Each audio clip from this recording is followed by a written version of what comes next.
დილამშვიდობისა დღეს 5 მარტია და განთიადი სტუდიიდან კახა მიქაშვილი და რუსუდან გეჟეძინი ვსაუბრობთ. სასიამოვნო დღეს გისურვებთ, მადლობა რომ ვიყურებთ. დღეს გაგაცნობთ წმინდანების ხსენებას, რომელსაც იხსენიებს მართლმადიდებელი ეკლესია. 5 მარტს იხსენიება ღირს ლეონტი კატანელი, ღირსი აღათონი, ეკლესია ასევე იხსენიებს ველმოწამე სადოქსა და მასთან ერთად წამებულ 128 წმინდანს, მათ შემწეობას გისურვებთ ღვთისწინაშე.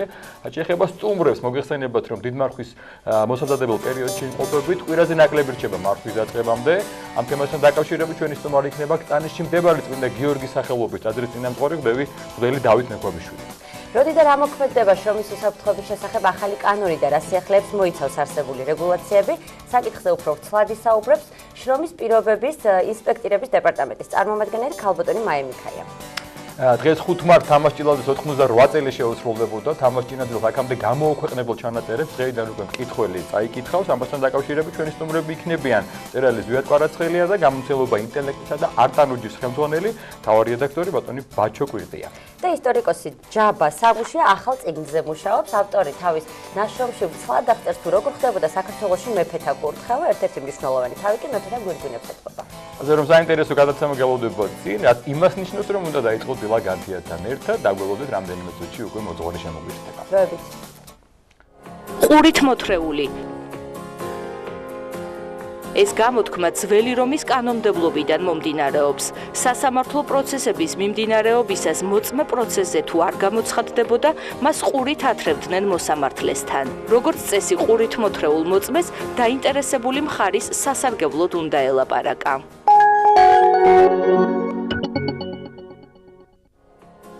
გათიშე და იბატონე. ეს ძველი რომაული შეგონებაა, თუმცა დღემდე მმართველი წრეების სამოქმედო ლოზუნგიც არის. დაპყრობილ მოსახლეობაში განხეთქილების შეტანა არღვევდა ერთიანობას და აადვილებდა დაპყრობილ ოლქებზე რომის ბატონობას.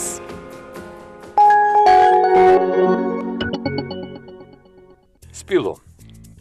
სავარაუდოდ ეს სიტყვა ძველ ინდურ ენაში, სანსკრიტში გაჩნდა. სანსკრიტიდან ის ფალაურ სპარსულში გავრცელდა.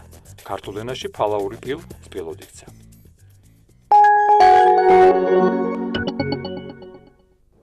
ვინები მოვიდნენ.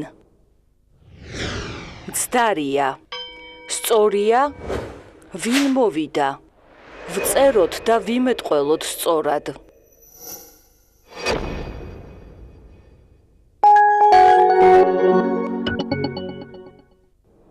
შეურაცხყოფა.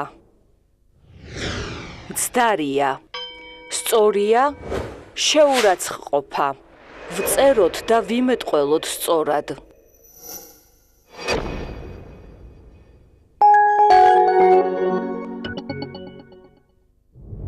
აჯენდა ბარბარიზმია. ქართულია დღის წესრიგი. დაიცავი სახელმწიფო ენა.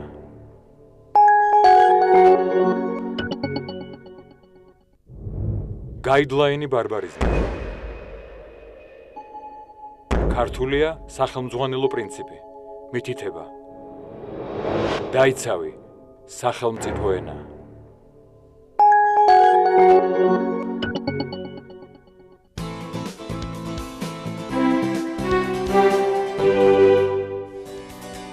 კიდევ ერთხელ სიამოვნებით მოგესალმებით, დილის გადაცემა განთიადს უყურებთ. მოგეხსენებათ, რომ ეკლესია მრევლს ამზადებს დიდ მარხვისთვის, კვირაზე ნაკლები რჩება დიდი მარხვის დაწყებამდე. ეს 4 კვირა, წინა 4 კვირა არის მოსამზადებელი პერიოდი. ამჟამად ყველიერის კვირაში იმყოფებით. აქვე გეტყვით, რომ ეს კვირა ხსნილია, ხორცის გარდა ყველაფრის მიღება შეგიძლიათ, მათ შორის პოშაბას და პარასკევს. და ზოგადად მოსამზადებელ პერიოდზე მარხვაზე ჩვენი სტუმარი გვესაუბრება, წარმოგიდგენთ სიამოვნებით, კტანიშში მდებარე წმინდა გიორგის სახელობის ტაძრის წინამძღვარი მღვდელი დავით მექვაბიშვილი. დილამშვიდობისა, მამა დავით. დილამშვიდობისა. დიდი მადლობა მოგზაინებისათვის. მარხვა იწყება განსაკუთრებული პერიოდი ეკლესიის მრევლისთვის. როგორია სამზადისი, რისთვის არის წინა კვირები და ზოგადად როგორ უნდა შევუდგეთ მარხვის დაწყებას? პირველ რიგში ვთქვათ ის, რომ მარხვის მცნება თვითონ სამოთხეშიც კი მოცემული ქონდა ადამიანსა და ევას, ზოგადად კაცობრიობას და თუ კი უმარხულობამ გამოგვდევნა სამოთხიდან, ასევე მარხვით უნდა შევიდეთ სასუფეველში, უფლის წიაღში. და ძველი აღქმიდან ჩვენ გვაქვს უამრავი მაგალითი 40 დღიანი მარხვის შესახებ, იგივე შულისმტებელი მოსე მარხულობს 40 დღე, ღებულობს შულს, ილია წინასწარმეტყველი აგრეთვე და ახალ აღთქმაში თავად მაცხოვარმა მოგცა ამის მაგალითი, როდესაც უდაბნოში იმარხა 42 დღე. დიდი მარხვა არის ყველაზე უძველესი, ყველაზე საჭირო მარხვა მოციქულების მიერ დაწესებული და თუ კი სხვა მარხვებში, ასე ვთქვათ, შეიძლება რაღაც კომპრომატები მიეცეს ადამიანს მისი უძლურების გამო, ამ მარხვაში ყველაზე მეტად უნდა შეურაცხყოთ და ასე ვთქვათ, განვიკითხოთ საკუთარი თავი, ვიგლოვოთ, დამუდაბლდეთ და ვინც ამ დღეებში ევნება ქრისტესთან ერთად აღდგომის დღესასწაულზე, მასთან ერთად აღდგება და იდღესასწაულებს. გამორჩეული არის ეს მარხვა თავისი მსახურებებით, ლიტურგიკული მსახურებებით, მაგალითად დღეიდან იწყება უკვე ეფრემასტურის ლოცვა, სადაც წარმოჩენილი არის ადამიანის დაცემული ბუნება, პირობითად შეიძლება 4 ნაწილად დავყოთ ეფრემასტურის ლოცვა. პირველ ნაწილში ევედრება ღირსი მამა ღმერთს, რომ 4 ცოდვისაგან მოარიდოს იგი, მეორე ნაწილში 4 სათნოების, სიმდაბლის, სიწმინდის, მოთმინების და სიყვარულის შემოსვას ევედრება, მესამე ნაწილში რომ საკუთარი თავი განვიკითხოთ, საკუთარი ცოდვები ვიგლოვოთ, მოყვასის ცოდვებს არ დაუწყოთ ხედვა და ზოგადად ეს პირდაპირ პროპორციულია ერთმანეთთან, რომ თუ კი ადამიანი საკუთარ ცოდვებს გლოვობს, ის მოყვას არ განიკითხავს. და მეოთხე ნაწილში უკვე მეზვერის სულთქმას შეუთავსებს შემიწყალემე 12 ჯერ ითქმის მცირე მეტანით და მთელი დიდი მარხვის განმავლობაში აღესრულება ეს ლოცვა, აგრეთვე დიდი მარხვის პირველ 4 დღეს ყველა ტაძარში აღესრულება ანდრია კრეტელის კანონი, სადაც მართლაც აქაც იგივენაირად წარმოჩნდება ადამიანის დაცემულობა, დაცემული ბუნება. პირველ სავეტროპარში უკვე ბრძანებს ანდრია და სულთქმით ევედრება ღმერთს, რომ საიდან დაიწყოს გლოვა არ იცის მან, რომელი ცოდვიდან დაიწყოს და არ არსებობს ცოდვა, რომელიც მას არ ჩაუდენია. ევედრება ქრისტეს, რომ სინანულის რემლები მიხმადლოს მათ. აგრეთვე ჩვენ ვიცით, რომ ეს წირვის, ასე ვთქვათ, ჩატარებაშიც, აღსრულებაშიც არის ცვლილებები. დიდი მარხვის პირველი 5 კვირა აღესრულება ბასილი დიდის ლიტურგია, აგრეთვე დიდ ხუთშაბათს, დიდ შაბათს, მთლიანად 10 ჯერ აღესრულება წელიწადში და 7 ჯერ აღესრულება საკუთრივ დიდ მარხვაში. აქვე არის, თქვათ, დიდი სერობის ჟამნები, პირველშეწირულის ლიტურგია. პირველშეწირულის ლიტურგია ყველაზე გამორჩეული, რომელიც მწუხრი არის, აგრეთვე არის იზიარება, უკვე შეწირული სხვერპლით და წვენით აზიარებენ მორწმუნეებს. განსაკუთრებული მსახურება არის ითქმის ნათელი ქრისტესი, განგვანათლებს ჩვენ ყოველთა და თუ კი ადამიანი მართლაც მიუყვება ეკლესიის გზას, მაშინ ის ღებულობს სინანულის ნაყოფს და მარხვანის ერთ-ერთ საკითხავში სწორედაც რომ სათნოებათა დედოფალი ეწოდება სინანულს. ეს არის მიზანი მარხვისა, რომ ჩვენ სინანული მოვიხვეჭოთ და ღმერთს სათნო ვეყოთ. დიახ, მამა დავით, თქვენ ბრძანეთ, რომ რაღაც ჩვენი თავი შეურაცხყოთ, ვიგლოვოთ, თუმცა ეს ბევრს არასწორად ესმის, არასწორად შეიძლება არასწორი ფორმულირება არას გულისხმობ და სახარებაში ჩვენ ხვდება, როცა მარხულობთ, ნუ იქნებით ხო, საჩვენებლად ცხოვრებ ბრძანებს და გარეგანად რაღაცა მართლა დაძონძილები დადიან, რაღაც სადაც არ უნდა წოდეთ, მე მარხვაზე ვარ, რაღაც თითქოს განსაკუთრებული პრივილეგია აქვს, რახან მარხვაზეა. როგორ უნდა მოვახერხოთ ერთი მხრივ ჩვენს თავში მართლა დამდაბლეთ და ვიგლოვოთ, ჩვენ ცოდვაზე ვფიქრობთ, მაგრამ გარეგნულად არ ვეჩვენოთ მარხველებს, თუნდაც ტრაპეზზე მოხვდებით თუ ქუჩაში, ტრანსპორტში თუ ასე შემდეგ, რომ ეს არ იყოს საჩვენებელი და ეს უკვე ცილდება ჭეშმარიტებას და ასევე მარხველობას. დიახ, ამასთან დაკავშირებით თქვენს ბრძანეთ და აგრეთვე სახარების სხვა ადგილასაც, რომ როდესაც რაიმე კეთილსაქმეს ვაკეთებთ, არ უნდა იცოდეს ჩვენმა მარცხენამ, რას აკეთებ ჩვენი მარჯვენა, ეს არის ცუდად მზვაუბრობა, მთავრობის მოყარეობა, ზესთამჩენობა და უნდა ვიყოთ ღვთის წინაშე მარხველები და მარხვა არ არის მარტო თქვა საკვების მოკლება.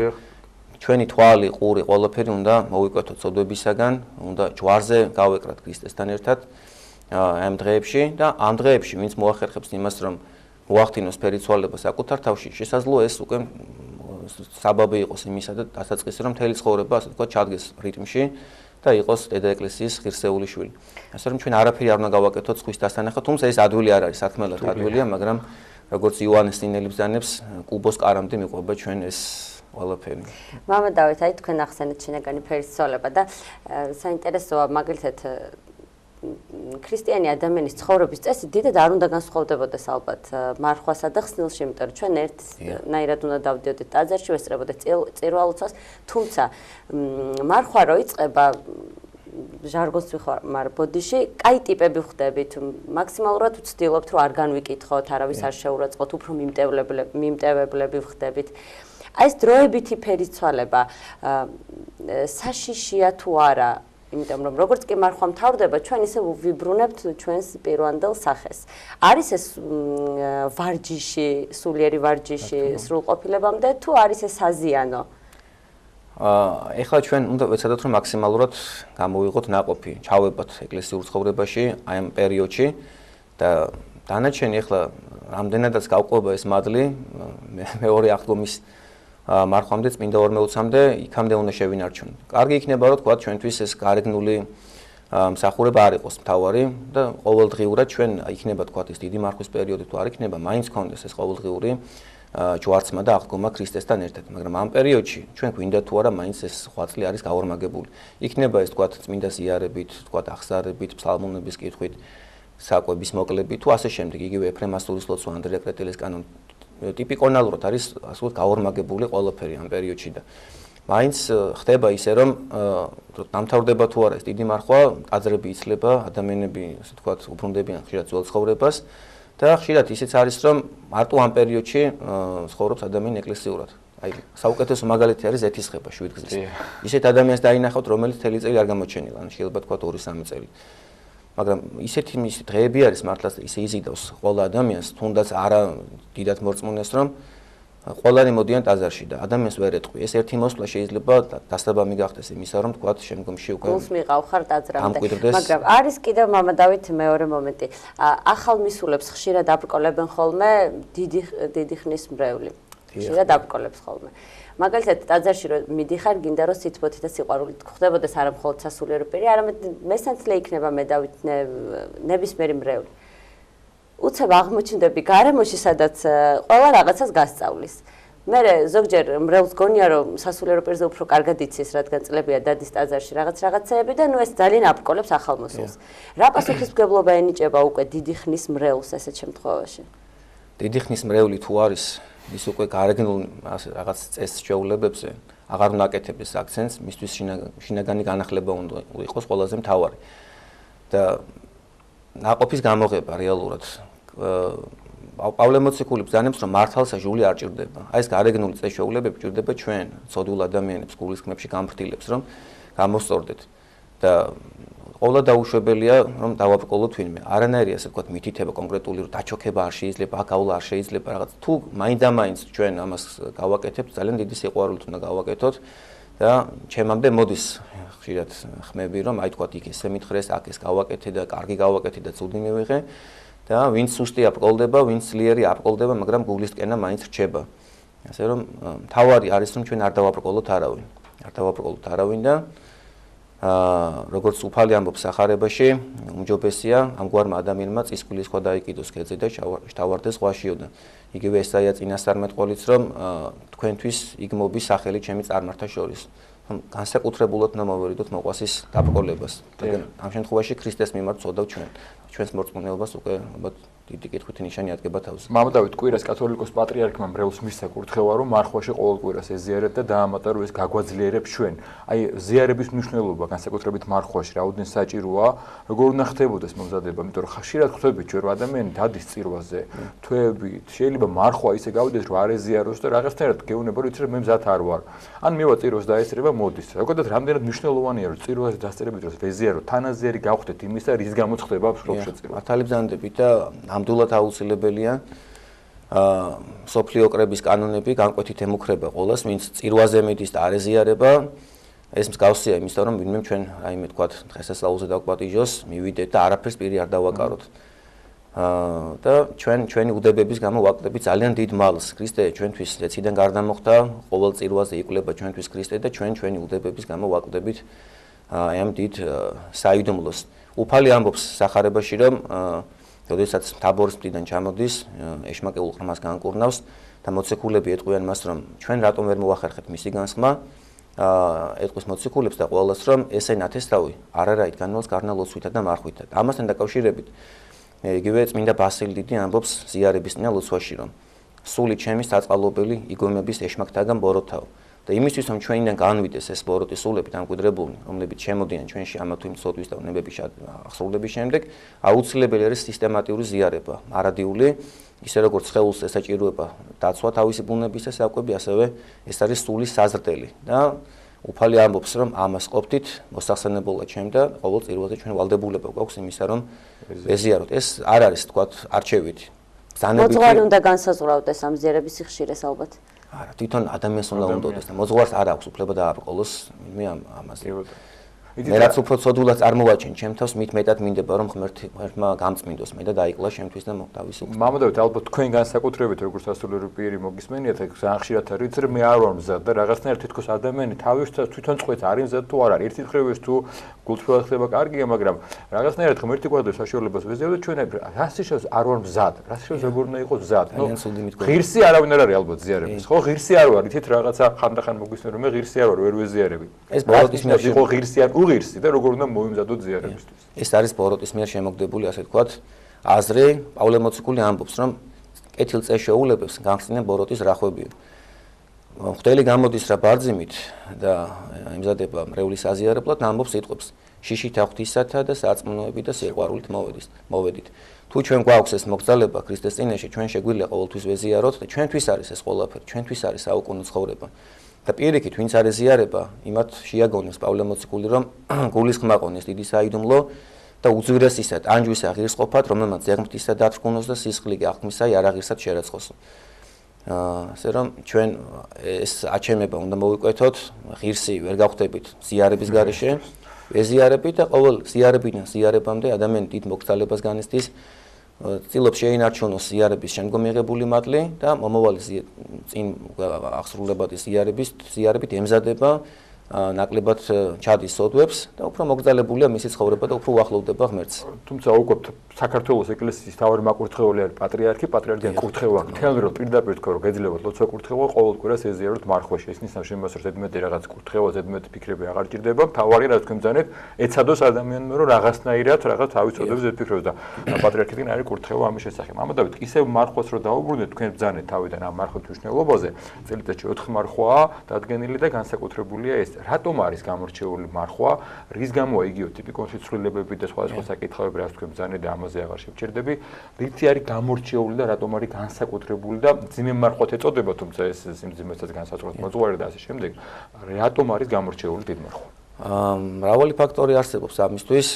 ამდენადაც აღდგომის დღესასწაული აღმატებულია ყველა დღესასწაულზე, ამდენადაც აღდგომის მარხვა თავისი ღირსებით არის ნამდვილად გამორჩეული და აღმატებული. აგრეთვე ძველახმაში იყო რომ ადამიანი თავის მიათეთს წირავდა ღმერთს. და ამ შემთხვევაში ჩვენს წმინდა 42 თუ კი გამოვაკლებთ ახლა სადღესასწაულო დღეებს, ხარებას, ბრძოლას და ლაზარე შაბათს, ფაქტურად მიათედი გამოდის. ვწირავთ ღმერთს და ამ სხვაფშეწირვით ვცდილობთ რომ ღმერთი მოწყალევხოთ, მადლი მოგვანიჭოს. და როგორც თქვენ ახსენეთ, აგრეთვე ლიტურგიკულადაც არის გამორჩეული თავისი მსახურებებით და თავად მოციქულებმა დაადგინეს ესე რომ თქვათ ეს არის ყველაზე გამორჩეული მარხვა და შემდგომი მარხვები არის უფრო მოგვიანო პერიოდის, რომლებიც დადგინდნენ ეკლესიაში. ეს არის უძველესი მარხვა. უძველესი მარხვა, ყველაზე უძველესი მარხვა და შულის კანონი განკვეთას უქადის მღვდელს თუ არ იმარხულებს ერისკაცს უზიარებლობას და ეს არის ეს ყველაფერი. მამადავით, აი მე მინდა გითხოთ, ხშირია ხოლმე ალბათ თქვენ ისე ვიტყვი ამას როგორც მოძღვარი პრაქტიკაში, რომ განსაკუთრებით ხდება ხოლმე, რომ აი თითქოს პირველი დასაწყის დიდი მარხვაა ხოლმე მრევლის. მათ ვინც ეხლა იწყებს, ან აქვს სურვილი დაიწყოს მარხვა, არჩევებს მისცემთ, როგორ უნდა მოხდეს, როგორ უნდა გადადგან პირველი ნაბიჯები, ხშირად არიციან კურთხევა უნდა იყონ მარხვაზე, არა იყონ მარხვაზე, რა ქნა, რა გააკეთონ, აი არჩევას მისცემთ, ბუნებრივია, ვისაც ეხლა გვისმენ და შეიძლება არ ყავს მოძღვარი და როგორ მოიქცნენ.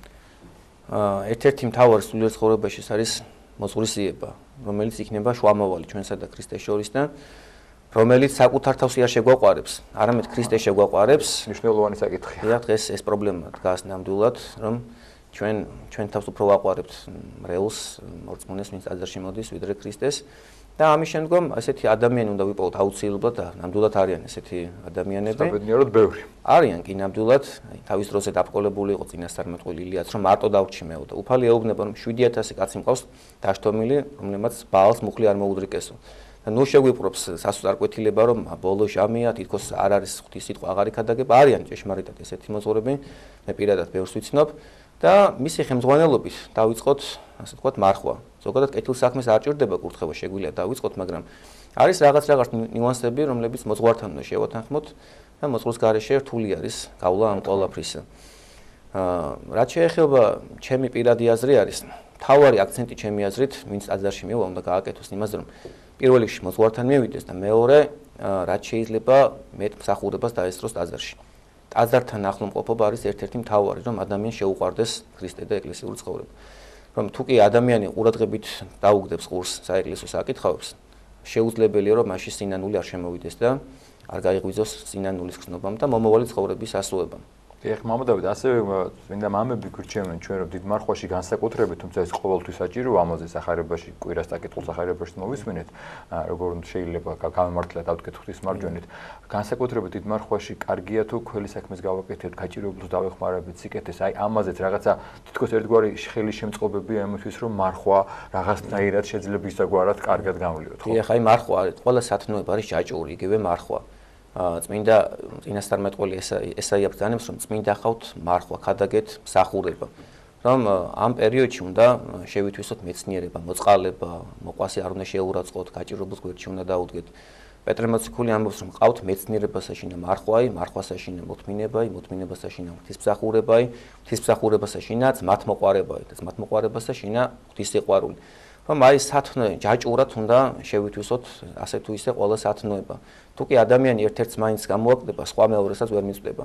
თვითონ ერთი სათნოება გვიჩვენებს გზას მეორე სათნოებისკენ. ამიტომ შეუძლებელია მარტო მარხვა, გარეგნული მარხვა და ჩვენ მოყვასი განვიკითხოთ, შეურაცხყოთ, სიყვარული არ გქონდეს, ეს ვერანაირ სარგებელს ვერ მოგვიტანს ჩვენ. ხორცი არ ჭამოთ, მაგრამ ადამიანები შევჭამოთ. მორიელს შეუძლიათ თქვა რამდენიმე თვე არ შეჭამოს. საკვებით უფრო შხამიანი ხდება, უფრო აგრესიული ხდება. ეს ეს ყველაზე მარტივია. საკვების აკრძალვა მარხვაში არის ყველაზე მარტივი. ეს ადვილი არის. უფრო რთული არის. უფრო რთულია რაღაცებზე უარის თქმა, რაც უკვე ადამიანის ჩვევაში აქვს გადასული. დიახ, აი არსებობს, ვიცი ახლა ესეთი ადამიანები, ერთ-ერთი მონასტრის წინამძღვარი, მას უყვარდა შემწვარი კარტოფილი და ხო ახლა სამარხო არის და აიგრძალა არ ჭამდა სპეციალურად. ჩვენ თავში ჩავიხედოთ და რაც ყველაზე მეტად გვაბკოლებს და ყველაზე მეტად გვიზიდავს ჩვენ ამ ქვეყნიურობისკენ და გვაშორებს ქრისტეს და ქრისტეზე მეტი სიყვარული თუ კი რაიმეს აქვს ჩვენს შინაგან სამყაროში, ეცადოთ რომ იმას გადაუსვათ წითელი ხაზი რაღაც დონის ამ დიდ მარხვაში მაინც. ესეთი შეიძლება თქვათ ბევრი იყოს ადამიანში, ასე თქვათ დანერგელი ჩვენ მიწიერი ადამიანები ვართ და გვიზიდავს მაინც ეს მიწა.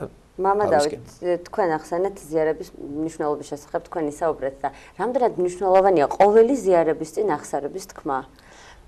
აღსარება არის სხვა საიდუმლო, ზიარება არის სხვა საიდუმლო. ანუ აუცილებელია ყოველთვის რომ ზიარების წინ იყოს აღსარება. თუ ეს თვითონ ადამიანი განსაზღვრავს. თვითონ ადამიანი, როდესაც იგრძნობს რომ მაშინ ასე თქვათ გროვდება ეს სოდები და უნდა რომ ჩააბაროს აღსარება, მაშინ უნდა ახასრულოს ეს. არაპრაქტიკულია თქვათ ზიარების წინ აღსარების ჩაბარება. არც არის სწორი. თქვათ 200-300 კაცი მოდის თქვათ წირვაზე ყველა უნდა ეზიაროს წესი და რიგი და ამ დროს თქვათ მოძღვარი იბარებს აღსარებას თქვათ და იწელება ეს მსახურება ბავშვები ტირიან ირევა ეს ყველაფერი ადამიანის შინაგანი სიმხურვალი ნელდება წირვა მთავრდება და მაშინვე უნდა მას თქვათ ზიარება რამდენიმე წუთიანი ეს თქვათ პაუზა მაქსიმუმი უნდა იყოს არის თქვათ დღეები დადგენილი სხვადასხვა მოძღვრებს სხვადასხვანაირად აქვთ ეს დადგენილი ტაძრებში და კონკრეტულ დღეს მიდიან თქვათ მისი სულიერი შვილები და აბარებენ აღსარებას რჩევას ღებულობენ და მეორე უკვე პირდაპირ ეზიარებიან წირვაზე და თავად ზიარებაც არის მიმტევებელი ცოდვებისა როგორც აღსარება ხო მისატევებელად ცოდვათა ცხოვრება საუკუნოდ ასე რომ არ არის აუცილებელი თქვათ ყოველი წირვის წინ თუ არ გაწუხებს ადამიანს თუ რამე ისეთი განსაკუთრებული არ არის და თუ ჩვენ ვართ მაზიარებელი ყოველ წირვაზე ვეზიარებით მაშინ თქმა უნდა არ არის ამის აუცილებელი. აი აღსარების მნიშვნელობაზეც ახან შევეხეთ აღსარებას მამადავით ესეც გაცნობიერებულად რამდენად მნიშვნელოვანი ხანდახან არის რომ აი არის ჩამონათვალი ლოცვის აღსარების შესახებ და რაღაცებს ჩავწერ და მივაწოდებთ. ის შეიძლება არ შეგვიდგინე რომ აი და ჩავიდინე, მაგრამ შეიძლება იქ არ წერია, მაგრამ რაღაცა შენ გაწუხებს, ისეთი რომელიც არ წერია, მაგრამ ხვდები რომ შენი სინდისის ხმა გეუბნება რომ ეს არასწორია. აი ეს გააზრება სინდისის ხმიდან გამომდინარე ნათქვამი აღსარება. რამდენად მნიშვნელოვანია ეს აი აღსარების ჩაბარების წესი თუ შეიძლება ასე ითქვას ფორმულირება იგივე მათ ისე დაუბრუნდებიან შეიძლება პირველად უნდა ჩააბაროს აღსარება მოძღვართ. რას ურჩევთ როგორ უნდა მოხდეს, რა უნდა იყოს, იმიტომ რომ სინანული საიდუმლო ეწოდება აღსარებას. სინანული საიდუმლო და ჩვენ სამწუხაროდ არ გვაქვს ეს სინანულის, ასე ვთქვათ, ცრემლები, არ განვისდით ჩვენს ჩადენილ ცოდვას და ამიტომაც არის მთელი ეს მსახურება, ჩვენ ამასაც უნდა ვნანოდეთ, რომ სინანული არ გვაქვს. შეიძლება ადამიანს სინანული ქონდეს და აღსარებაზე არ მივიდეს და შეიძლება ადამიანს არ ქონდეს სინანული და აღსარებაზე მივიდეს და ეს უკანასკნელი, ასე ვთქვათ, უფრო კარგად მოქმედებს. რადგანაც ღმერთი არის მინდობილი, ჩვენ ღმერთს ვევედროთ, იგივე ანდრია კრიტელი, ეფრემ ასტური ევედრებიან ღმერთს სინანულის დიდი მოძღვრები, რომ ცრემლილ ბობიერნი მოგმადლო ჩვენ. და ყველაზე მთავარი ის არის, რომ ჩავიდენთ რა ცოდვას, მაშინვე განვიცადოთ ჩვენ ეს ჩადენილი ცოდვა. გვავიწყდება ჩადენილი ცოდვები, ჩავდივარ ცოდვას და საერთოდ არც გონია რომ ცოდვა ჩავიდინეთ. აი დავით მეფსალმუნი რას ბრძანებს, რომ რა ის თქვათ, გულთაშინე თქვენთა, სარეცელთა თქვენთა ზედა შეინანეთ, რომ ყოველ დღე უნდა გავუკეთოთ ჩვენს თავს რეზიუმე, რა ჩავიდინეთ, რა გავაკეთეთ, იგივე ღამის ლოცვაშიც არის, რომ ჩამონათვალი. ნუ უკვე თუ შევსწოდე თვალით, ყურით, სასმენელით, ენით, უკვე თუ შვენიერების სამქონებელი ვიხილე და მის ნამით ავსლბი და ასე შემდეგ. და როგორც კი ადამიანში შემოვა ეს ცოდვა, მაშინვე უნდა ასე თქვათ განაკიქოს საკუთარი თავი და საკუთარი თავის წინაშე უნდა თქვას აღსარება ღვთის წინაშე თვითონ უნდა მოინანიოს და როგორც კი მივა მოძღვართან, მაშინვე უნდა ჩააბაროს მას. და ერთ წელი კიდე ხდება მამა დავით, რომ აი დიდი მარხვა რახან ეწოდებოდა ასე მძიმე და წმინდა მარხვა, ბევრი და თავის თავზე თითქოს უნდა რომ ღვაწლი აიღო, თვითონ ესე თქვა წყვეც, რომ დაიცვას უზეთო, მარტო წყალი მიიღოს, წაიკითხოს თუ რამე საკითხავი და დაუჯდომელია ერთ დღეში ყველაფერი და შეიძლება ამან მძიმე შედეგი რაღაც ხიბლამდე მივიდეს თან პირიქით შემოკვეთაც. ეს როგორ უნდა მოხდეს? შეიძლება ადამიანს აქვს რაღაცა სურვილი ღვაწლი მეტი აიღოს, მაგრამ როგორ უნდა მოხდეს ეს? საკვების კუთხით იქნება, ლოცვების საკითხვის თუ ასე შემდეგ. ყველაფერი უნდა გააკეთოს სიმდაბლით ადამიანმა და უნდა ახსოვდეს, რომ თავარი არის განჯის სათნოება.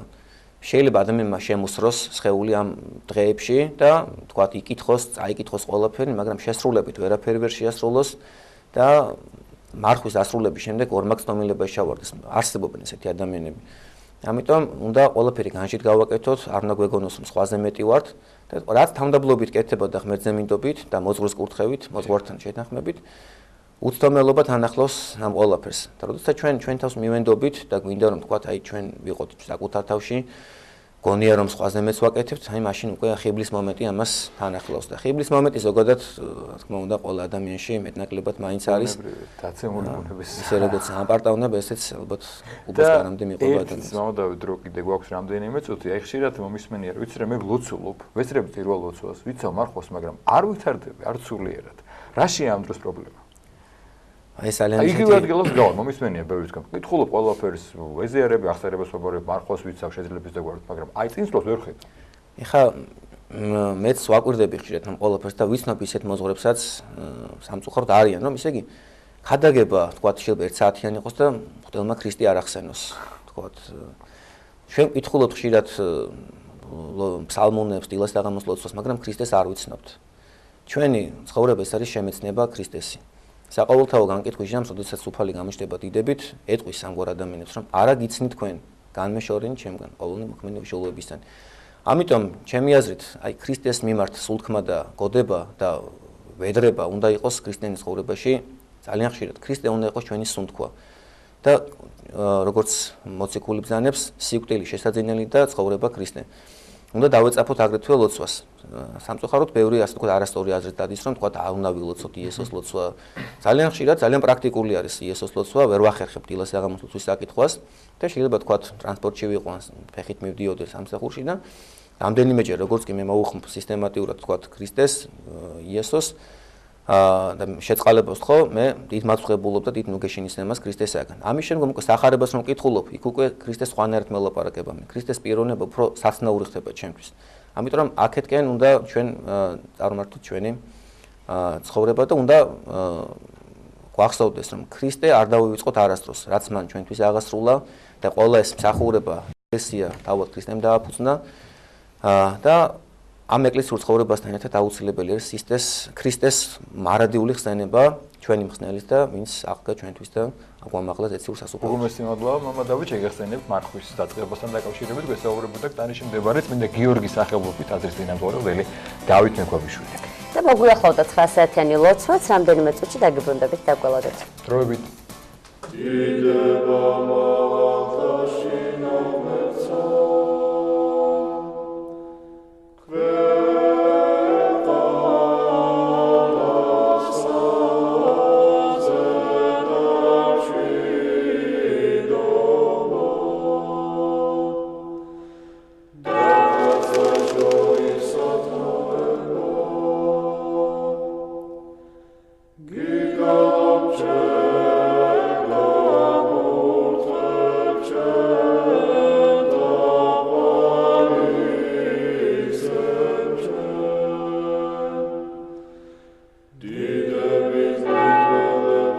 მამაო ჩვენო, რომელი ხარ ცათა შინა, წმინდა იყავნ სახელი შენი, მოვედინ სუფევა შენი, იყავნ ნება შენი, ვით არცა ცათა შინა, ეგრეცა ქვეყანასა ზედა, პური ჩვენი არსობისა, მომეც ჩვენ დღეს და მომიტევენ ჩვენ თანანადებნი ჩვენი, ვით არცა ჩვენ მიუტევებთ თანამდებთა მათ ჩვენთა, და ნუ შემიყანებ ჩვენ განსაცდელსა, არამედ მიხსნენ ჩვენ ბოროტისაგან.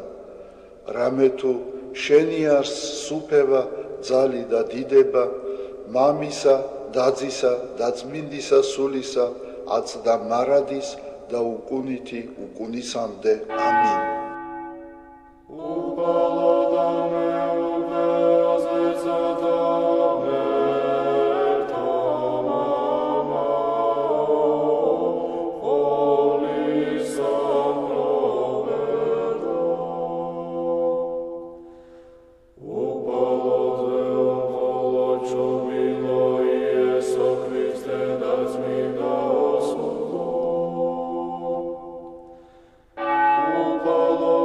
მიწალემე ღმერთო, დიდითა წყალობითა შენითა და მრავლითა მოწყალებითა შენითა ახოცე უჯულოებაი ჩემი. უფროს განბანემე უჯულოებისა ჩემისაგან და ცოდვათა ჩემთაგან გამწმინდე მე. რამე თუ უჯულოებაი ჩემი მეუწყი და ცოდვაი ჩემი წინაშე ჩემსა არს მარადის. შენ მხოლოსა შეგწოდე და ბოროტი შენ წინაშე ვყავ. რათა განმართლე სიტყვათაგან შენთა და ზლოს ჯასა შენსა. რამე თუ ესე რა უჯულოებათა შინა მიუდგა და ცოდვათა შინა მშამე დედამან ჩემო. რამე თუ ესე რა ჭეშმარიტება შეიყვარე, უჩინონი და დაფარონი სიბნისა შენისანი გამომიცხადენ მე. მასხურო მე უსუბითა და განწმინდე მე. განბანო მე და უფროს თოვლისაგან სპეტაკნე. მასმინო მე გალობაი და სიხარული და იხარებდნენ ძვალნი დამდაბლებულნი. გარე მიაქციე პირი შენი ცოდვათა ჩემთაგან და ყოველი უჯულოებაი ჩემნი ახოცე. გული წმინდა დაბადე ჩემთანა ღმერთო და სული წრფელი განმიახლე გვამსა ჩემსა. ნუ განმაგდებ მე პირისა შენისაგან და სულსა წმინდასა შენსა ნუ მიმიღებ ჩემგან. მომეცმე სიხარული მაცხოვარებისა შენისა და სულითა მთავრობისათა დამამტკიცე მე. ვასწავლე უჯულოთა გზანი შენი და უღმრთონი შენ და მოიქცენ. მიხსენ მე სიცხთაგან ღმერთო, ღმერთო ცხოვრებისა ჩემისაო. იხარებდეს ენა ჩემი სიმართლესა შენსა. უფალო, ბაგენი ჩემნი აღახვენ და პირი ჩემი უთხრობდეს ქებულებასა შენსა. რამე თუ უკეთუმცა გენება, მსხვერპლი შემცა მეწირა, არამედ საკვერთხი არ აგთნდეს. მსხვერპლი ღმრთისა არს, სული შემოსრული, გული შემოსრული და დამდაბლებული ღმერთმან არა შეურაცხყოს. კეთილი უყვა უფალო ნებითა შენითა სიონსა და აღეშენენ ზღუდენი იერუსალიმისანი. მაშინ გთნდეს მსხვერპლი სიმართლისა შესაწირავი და ყოვლად დასაწველი. მაშინ შესწირნენ საკურთხეველსა შენსა ზედა ზვარაკნი.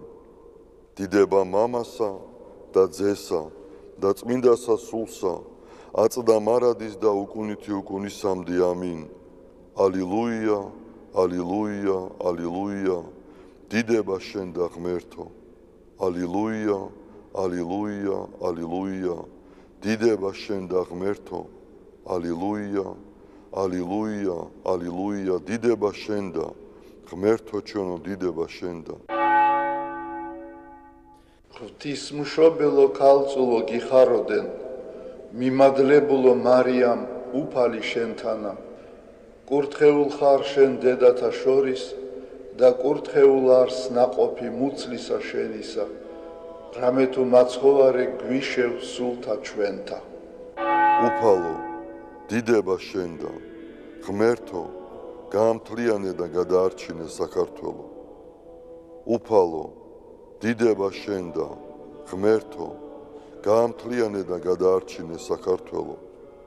უფალო, დიდება შენ და ღმერთო, გაამთლიანე და გადაარჩინე საქართველო.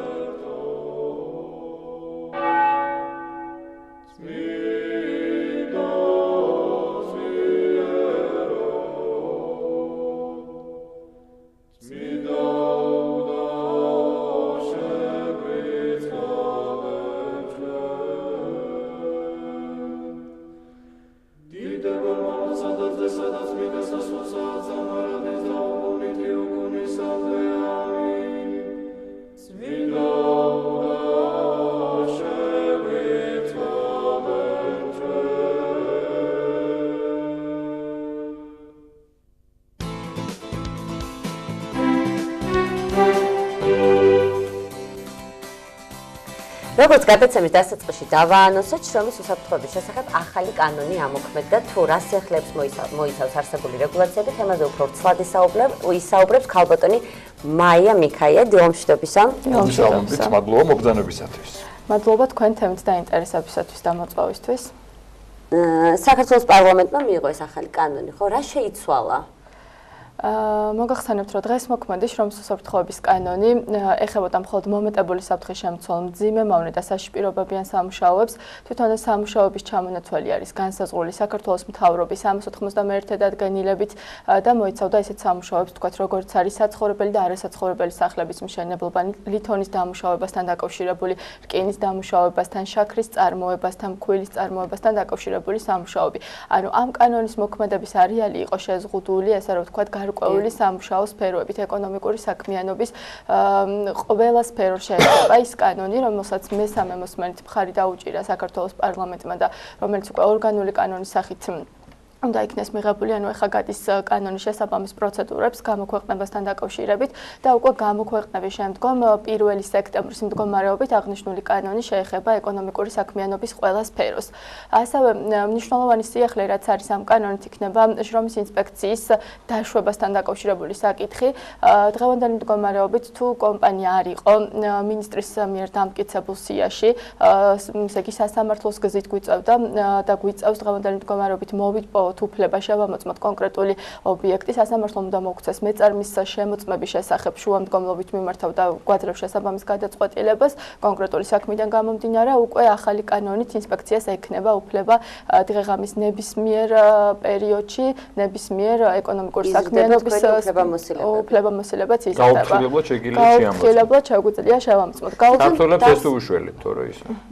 ზოგადად დღეს მოქმედი კანონითაც გაუთხილებლად ხდება შესვლა შრომის უსაფრთხოების კანონით, ანუ ეს არ არის წინასწარ შეთანხმებული დამსაქმებელზე, უბრალოდ იყო როგორც გითხარით სფერო, ესე რომ ვთქვათ, შეზღუდული, სადაც ხდებოდა დაშვება და ყველაზე მნიშვნელოვანია, რომ ის თავდაპირველად განისაზღვრა ეს საქმიანობები მომეტებული საფრთხის შემცვლელად, იმიტომ რომ ყველაზე მეტად არსებობდა საფრთხე, ვთქვათ, იმ ობიექტებზე, რომელიც იქნა დადგენილებით მიღებული, სადაც შესაძლებელი იყო ადამიანის სიცოცხლის ჯანმრთელობის საფრთხის რისკი იყო უფრო მაღალი, თუმცა ყველაზე მნიშვნელოვანია, რომ შრომის ინსპექცია შეეხოს ყველა სფეროს, ყველა ობიექტს, ყველა ეკონომიკური სფეროს განმახორციელებელ, ესე რომ ვთქვათ, დაწესებულებას ობიექტს ჰქონდეს იმის მოლოდინი, რომ შრომის ინსპექცია აუცილებლად მივა მათთან, აუცილებლად შეამოწმებს იქ მომუშავე დასაქმებულების შრომის უსაფრთხოებას.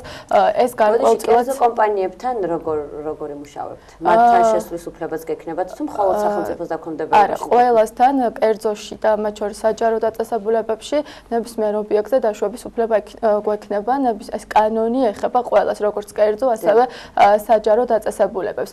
მნიშვნელოვანია, მე ესე შედარებას გავაკეთებ დღეს მოქმედ კანონმდებლობასთან და გეტყვით, რომ ჩვენ შრომის ინსპექციამ უკვე 2018 წლის 1 აგვისტოს შემდეგ დაახლოებით 100-ზე მეტი ობიექტი შემოწმდა შრომის უსაფრთხოების შესახებ კანონით და როგორია თქვენი დასკვნა? რა მდგომარეობა? გეტყვით ძირითადი დარღვევები, რაც ხდება ობიექტზე. პირველი ეს არის, რომ კომპანიას არ აქვს ზოგადად შემუშავებული უსაფრთხოების პოლიტიკის დოკუმენტი, ანუ რას გულისხმობს უსაფრთხოების პოლიტიკა. არ არის შეფასებული საფრთხეები თავიანთ ობიექტზე, ანუ რა საფრთხეები არსებობს, საფრთხეებიდან გამომდინარე რა რისკები არსებობს თავიანთ ობიექტზე და შესაბამისად ამის შესახებ არ არიან ინფორმირებული დასაქმებულები. დასაქმებულებს ეს ინფორმაცია სჭირდებათ, რომ თავიანთი სამუშაო შეასრულონ უსაფრთხოდ, რომ მათ სიცოცხლის ჯანმრთელობას არ მიადგეს საფრთხე. ხშირად ხდება, ესე იგი, დასაქმებულები მუშაობენ ინდივიდუალური დაცვის საშუალებების გარეშე. ზოგადად შეიძლება ქონდეთ ინდივიდუალური დაცვის საშუალება, ეს შეიძლება იყოს ფეხსაცმელი, ჩაფხუტი, ტანსაცმელი ან თავიანთი სამუშაო სპეციფიკიდან გამომდინარე, თუმცა ხშირ შემთხვევაში ეს არ არის მორგებული თავიანთ სამუშაო პირობებს, ანუ შეუსაბამოა იმ სამუშაოებთან, რასაც ისინი ასრულებენ. დარღვევები არის ასევე ვთქვათ ფიზიკური ფაქტორების გაზომვა არ ხდება, ფიზიკური ფაქტორები, როგორც არის მიკროკლიმატი, ხმაური, ქიმიური ფაქტორების, ჰაერში მავნე ქიმიური ნივთიერებების ზღვრულად დასაშვები, ოდენობის განსაზღვრა და მისი გაზომვა არ ხდება, რა პირობებში უწევს დასაქმებულებს მუშაობა. პირველი, რასაც ინსპექცია, როდესაც შედის ობიექტზე იყენებს, ეს არის გაფრთხილება. გაფრთხილება გულისხმობს გონივრული ვადის მიცემას. გონივრული ვადა განისაზღვრება იმ დარღვევებიდან, რაც ობიექტზე გვხდება. თუ ცხადია, თუ თუ მთელი საწარმოო პროცესი უნდა შეიცვალოს, ამისთვის დამსაქმებელს ესე იგი ერთი თვე არ მიეცემა და იქნება ის ვადა გონივრული იმისთვის, რომ მან მოახერხოს ობიექტზე არსებული დარღვევების გამოსწორება. უკვე შემდეგი ეტაპი გულისხმობს, როდესაც მივეცეთ შესაბამისი გაფრთხილება და გავიდა გაფრთხილებით მიცემული ვადა, უკვე ამოქმედდება სანქციები. სანქცია განსაზღვრულია კომპანიის წლიური ბრუნვიდან გამომდინარე, თუ რა ესე იგი ბრუნვის მატარებელია ეს კომპანია 100.000-მდე, 100.000-დან 500.000-მდე და 500.000-დან ზემოთ განისაზღვრება ჯარიმის ოდენობებით, რომელიც ესე იგი 600-დან 1000-2000 ლარამდე მერყევს თვითონ. ყავს დაჯარიმებული საწარმოობა? კი, ყავს დაჯარიმებული სამწუხაროდ ისი კომპანიები, რომლებმაც არ გამოიყენეს ის ვადა, რომელიც გონივრულად ჰქონდათ მათ მიცემული და ვერ მოახერხეს ამ ვადის განმავლობაში გამოესწორებინათ ობიექტზე არსებული დარღვევები, ამ ობიექტების მიმართ შემდგომში უკვე იქნა გამოყენებული ჯარიმა, ანუ ადმინისტრაციული სახტელის ესეთი ფორმა, როგორც არის ჯარიმა. ხალბატონო მაია, რა დამატებით ვალდებულებებს მოითხოვს საწარმოისგან მაგალითად თქვენი შესაძლებლობა. პირველ რიგში დასაქმებელს რა მოეთხოვება? შრომის უსაფრთხოების კანონით პირველი, რასაც ხაზს გავუსმენთ, ეს არის რომ მოეთხოვება ყავდეთ შრომის უსაფრთხოების მენეჯერი 2019 წლის 1 იანვრიდან. შრომის უსაფრთხოების მენეჯერი, რომელსაც ექნება შესაბამისი აკრედიტირებული პროგრამა გავლილი და ეს აკრედიტირებული პროგრამაც არის დამტკიცებული მინისტრის ბრძანებით, ეს არის 0125N ბრძანება, სადაც დეტალურად არის გაწერილი ის პროგრამა, რა უნდა გაიაროს შრომის უსაფრთხოების მენეჯერმა. ამ პროგრამის გავლა მნიშვნელოვანია იმდენად, რომ უკვე მენეჯერი, რომელიც იქნება ობიექტზე, ესე იგი ესე ვთქვათ, შრომის უსაფრთხოებაზე პასუხისმგებელი, მან სწორად მოახდინოს იმ საფრთხეების იდენტიფიცირება, რისკების შეფასება, რომელიც თავის ობიექტზე არსებობს და იმ ვალდებულებების შესრულება, რაც შრომის უსაფრთხოების კანონით მას ეკისრება. ასევე ვალდებულება ეს არის უბედური შემთხვევის დაზღვევის ვალდებულება, ესე იგი ამოგვეყდა ასევე 1 იანვრიდან დამსაქმებლები ვალდებულები არიან თავიანთი დასაქმებულები დააზღვიან უბედური შემთხვევის დაზღვევით, მოახდინონ აღჭურვა დასაქმებულების ინდივიდუალური დაცვის საშუალებებით, ჩაუტარონ დასაქმებულებს შესაბამისი ინსტრუქტაჟები, როგორც სამსახურში მიღების, სხვა სამსახურში გადასulis დროს, ტექნიკური პროცესების ცვლილების დროს და ასევე განმეორებით, როდესაც შრომის უსაფრთხოების მენეჯერი თვითონ გადაწყვიტავს ამ პერიოდულობას. როგორც გითხარით, ფიზიკური და ქიმიური ფაქტორების გაზომვის ვალდებულება აქვს, ასევე კოლექტიური დაცვის საშუალებები გამოიყენოს და ეს ყველაფერი სჭირდება იმისთვის, რომ დასაქმებულებს უწევდეთ უსაფრთხო სამუშაო გარემოში მუშაობა, მათ სიცოცხლის და ჯანმრთელობას არ ემუქრებოდეს საფრთხე. ხალბატონო, საინტერესოა, აქამდე ჩატარებული დაკვირვებით და შემოწმებით, განსაკუთრებით რა დარღვევებს ხვდებით, რა შეიძლება გამოუკვეთოთ? ძირითადი დარღვევა ეს არის, რომ არ აქვთ ეს ინდივიდუალური დაცვის საშუალებები, როგორც გითხარით, არ არის ობიექტზე შეფასებული საფრთხეების იდენტიფიცირება, რისკების შეფასება არ ხდება გაზომვები ფიზიკური, ქიმიური ფაქტორების, ხდება კოლექტიური დაცვის საშუალებების არ დაცვა, ესე რომ ვთქვათ, არარსებობა ზოგადად კოლექტიური დაცვის საშუალებების, ასევე ინსტრუქტაჟების. ზოგადად არის ვთქვათ ინსტრუქტაჟების ჟურნალები, მაგრამ არ არის მორგებული თვითონ სამუშაო პროცესზე. არის ძალიან ზოგადი ხასიათის მატარებელი და ანუ დასაქმებულებს არ აქვთ ზუსტი ინფორმაცია იმაზე, რა კონკრეტული სამუშაო შესრულება უწევთ და რა საფრთხე შეიძლება იყოს მათ მიერ შესრულებული სამუშაოს შემდგომ. ხალბატონო მაია, რაც შეეხება დაზღვევას, რამდენად ვალდებულია დამსაქმებელი, რომ მისი ყოველი დასაქმებული იყოს დაზღვეული? ამის კონტროლით თუ გევალებათ თქვენ? კი, ჩვენ უკვე 1 იანვრიდან ვამოწმებთ აღნიშნულ ნორმასაც, რამდენად ყავს დამსაქმებელს თავისი დასაქმებულები დაზღვეული, ხდება დოკუმენტაციის გაცნობა, ანუ ზოგადად შემოწმება გულისხმობს როგორც დამსაქმებელთან, ასევე დასაქმებულთან გასაუბრებას. ასევე გულისხმობს დოკუმენტაციის გაცნობას. ანუ როგორც დაზღვევასთან დაკავშირებით კომპანიამ უნდა წარმოადგინოს ეს დოკუმენტები, ჯერ პირველ რიგში იმის დამადასტურებელი თუ რამდენი ადამიანი ყავს დასაქმებული და შემდგომში ანუ ყავს თუ არა ეს ადამიანები დაზღვეული. ვალდებულია ის სახელმწიფოს მხრიდან, რომ ყველა ყავდეს დაზღვეული? სახელმწიფოს მას სახელმწიფო 2019 წლის 1 იანვრიდან შრომის უსაფრთხოების კანონით ამოქმედდა შესაბამისი ნორმა, რომლითაც დამსაქმებელი ვალდებულია დააზღვიოს უბედური შემთხვევის დაზღვევით თავისი დასაქმებულები. ეს 1 სექტემბრამდე ეხება იმ კომპანიებს, იმ საქმიანობის განმახორციელებელ ობიექტებს, რომლებიც მომეტებული საფრთხის შემცველ, მძიმე, მავნე და საშპირობებიანი სამუშაოების განმახორციელებლები არიან. ხალბატონო მაია, საინტერესოა, ერთნაირად ვრცელდება ყველაზე ეს მოთხოვნა თუ რაღაც გარკვეული სპეციფიკური, ასე ვთქვათ, შეღავათები ვრცელდება, გულისხმობს იმას, რომ მშენებლობაზე ან საშიშ გარემოში შემოწმება და მოთხოვნა იგივე იქნება და იგივენაირი იქნება და უფრო შენობაში, კაბინეტში, სადმე რაღაც შედასაქმეში თუ რაღაც გარკვეული ცვლილებები და შედარებით შეღავათები არსებობს? ზოგადად კანონი ითვალისწინებს ერთიან მიდგომას. ერთიან მიდგომას ითვალისწინებს დღესმოქმედი უსაფრთხოების კანონი მომეტებული საფრთხის შემცველ მძიმე მავნე და საშპირობებიან სამუშაოებზე და შესაბამისად ერთიანი მიდგომა, ანუ ერთიანი ვალდებულებები ექნება იმ კომპანიებს, რომელთა შემოწმებაც განხორციელდება 1 სექტემბრიდან. ზოგადად კანონის მიდგომა არის ერთიანი და ის ძირითადი ვალდებულებები, რაც არის კანონით განსაზღვრული, ესე იგი თავიანთი სამუშაო სპეციფიკიდან გამომდინარე შესასრულებლად სავალდებულო იქნება ყველა დამსაქმებელისთვის, ყველა საქმიანობის განმახორციელებელი ობიექტისთვის. კომპანიები ასევე ვალდებულნი არიან, რომ საჯარო რეესტრშიც დაარეგისტრირონ თავიანთი სამუშაო სფერო, ხო?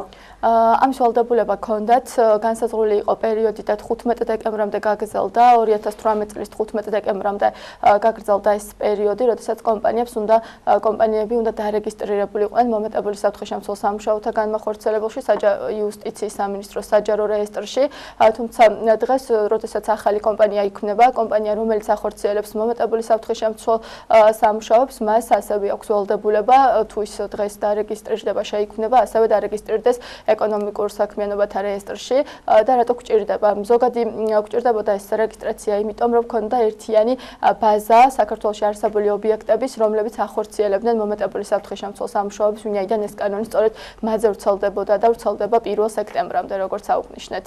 ვინ უნდა შეაფასოს, ბოდიშოთი, ადგილზე დავუშვათ კომპანიამ რომ იქირავოს ეს ექსპერტი და შეაფასოს, რომ ეს რისკები არის თუ არა? ამიტომ დავუშვათ არ მოხდეს ისე, რომ მიადგეთ თქვენ შემოწმებაზე და მან თქვას, რომ იცი რომ მე არ ვიცი, ვის უნდა შეაფასებინე. მე ვთვლი, რომ არ არის რისკები. კომპანიას ვალდებულება აქვს უკვე, როგორც გითხარით, 1 იანვრიდან ყავდეს შრომის უსაფრთხოების მენეჯერი. მენეჯერის თვითონ მენეჯერის არსებობაც არის განსაზღვრული კანონით. 20-მდე დასაქმებული შემთხვევაში დამსაქმებელს შეუძლია თვითონ შეითავსოს შრომის უსაფრთხოების მენეჯერის ფუნქცია და მან შეასრულოს ეს საფრთხების იდენტიფიცირება, რისკების შეფასება და ეს ყველა ვალდებულება, რომელიც შრომის უსაფრთხოების კანონით არის განსაზღვრული. თუ 20-დან 100-მდე დასაქმებული ყავს, ამ შემთხვევაში აუცილებელია ყავდეს ერთი შრომის უსაფრთხოების მენეჯერი, ხოლო აზე მეტი დასაქმებული შემთხვევაში აუცილებელია არსებობდეს სამსახური უსაფრთხოების სამსახური, რომელიც იქნება არანაკლებ 2 თანამშრომლით დაკომპლექტებული.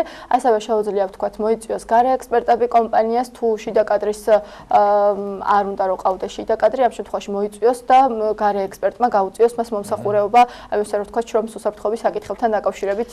ქალბატონო მაია, თქვენ ბრძანდებით შრომის პირობების უსაფრთხოების ინსპექტირების დეპარტამენტის წარმომადგენელი, როგორც შრომის პირობების ინსპექტირების დეპარტამენტი შრომის ინსპექტორი. ეს და აღნიშნული დეპარტამენტი ჯანდაცვის სამინისტროში შეიქმნა 2015 წელს. თქვენ იცით, რომ შრომის ინსპექცია ზოგადად ქვეყანაში გაუქმდა 2006 წელს, 2006-დან 2015 წლამდე რეალურად ქვეყანაში არ არსებობდა საზედამხედველო ორგანო, რომელიც შრომის უსაფრთხოებასთან დაკავშირებით ზედამხედველობას გაუწევდა და ესე იგი ეს მაკონტროლებელი ორგანო იქნებოდა, ესე რომ ვთქვათ. შესაბამისად 2015 წელს შეიქმნა შრომის პირობების ინსპექტირების დეპარტამენტი, რომელიც არის დაკომპლექტებული დღევანდელი მდგომარეობით 40-მდე თანამშრომლით, 40-მდე ინსპექტორით და ეს ინსპექტორები მთელი ქვეყნის მასშტაბით ახორციელებთ შრომის უსაფრთხოების შემოწმებას. ყველაზე დიდ წინააღმდეგობას ატყდებით?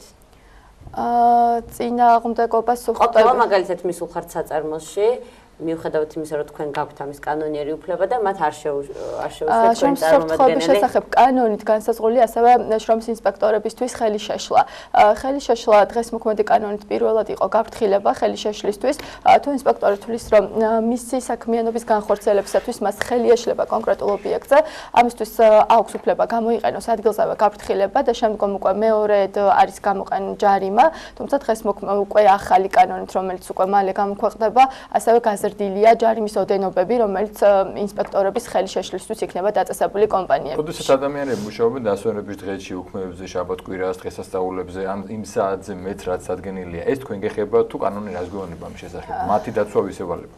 დღევანდელი მდგომარეობით შრომის კანონმდებლობასთან დაკავშირებით ჩვენი სამსახური არის მხოლოდ და მხოლოდ სარეკომენდაციო ხასიათის. ჩვენ გვაქვს ასევე 692 დადგენილება მთავრობის, რომელიც სახელმწიფო პროგრამა არის. ამ პროგრამის ფარგლებში თუ დამსაქმებელი გამოხატავს თანხმობას მოხდეს იმ ობიექტებზე, ანუ რომელიც არ არის შესული მომეტებული საფრთხის შემცველ საქმიანობათა ჩამონათვალში, ამ ობიექტების გარდა ჩვენ დამსაქმებლის თანხმობით ვამოწმებთ ასევე შრომის უსაფრთხოებას და შრომის კანონმდებლობას სხვა ობიექტებზე. საკითხებზე.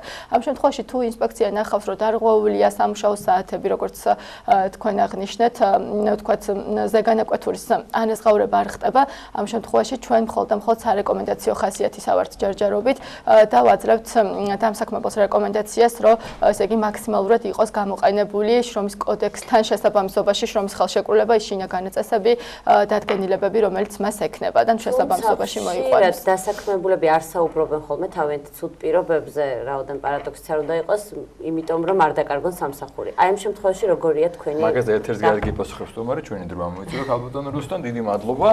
შრომის პირობების ინსპექტირების დეპარტამენტის წარმომადგენელი მაია მიქაელი იყო ჩვენი სტუმარი. დიდი მადლობა ქალბატონო მაია მოგზაურობისთვის. ჩვენი გადაცემა გრძელდება საქართველოს ეროვნული გმირის ჟიურის სარწავალოს 75 წლისადმი მიძღვნილი საუგებლო კვირეული დაიწყო. დეტალებზე სიუჟეტი მომზადდა ელინე ვადაჩქორიამ, ჩვენმა ჟურნალისტმა და ერთად ნახოთ ეს სიუჟეტი. დროებით.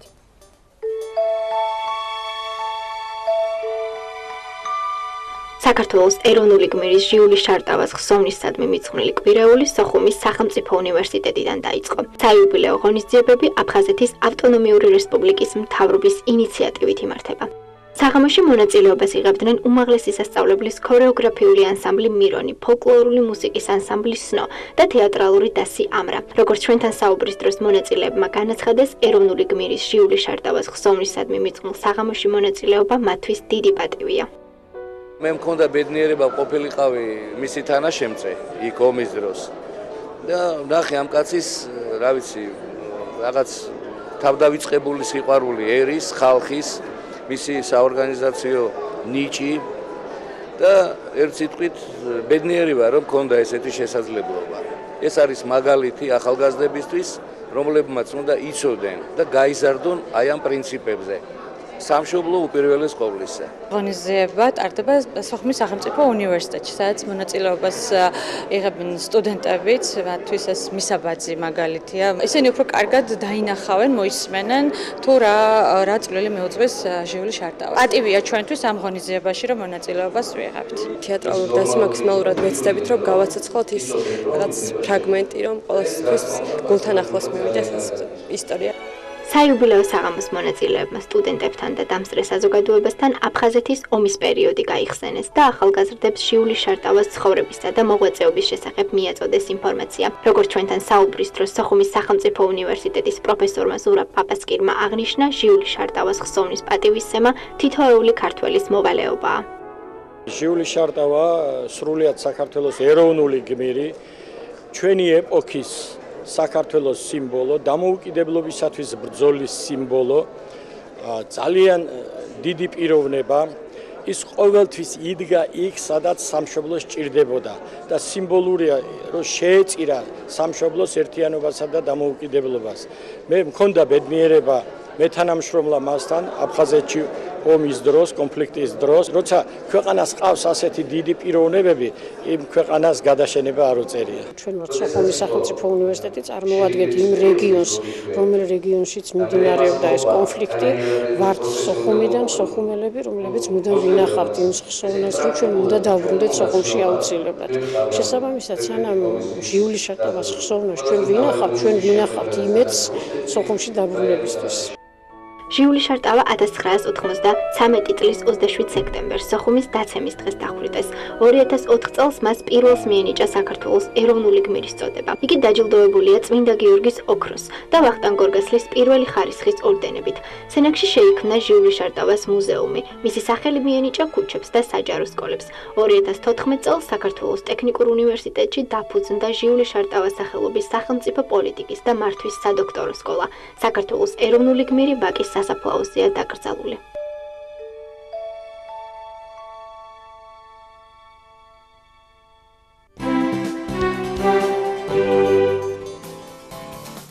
ერთი მხრივ ბედნიერი რომ ასეთი გმირები ყავს და მეორე მხრივ საწუხარო ის ფაქტი, რის გამოც ჟიურის შარტავა დღეს ცოცხალი აღარ არის, მაგრამ მის სახელს დარწმუნებული ვარ, ჩვენი ქვეყანა ყოველთვის დიდი პატივით მოიხსენიებს, იმიტომ რომ მართლა გამორჩეული პიროვნება იყო.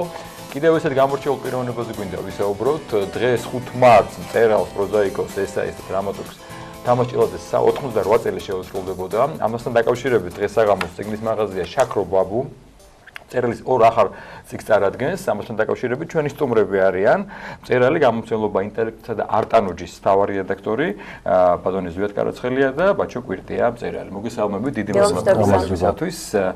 თქვენ დავიწყოთ, ესე იგი, რას წარუდგენთ დღეს მოსულ სტუმრებს, ახალი წიგნია, ორი წარდგენილი, როგორც აღნიშნეთ და ეს საიუბილეო ფარგლებში, უბრალოდ დაბადების დღესთან დაკავშირებით 88 წელი შეუსრულდებოდა ბატონ თამას იქნება წარმოდგენილი.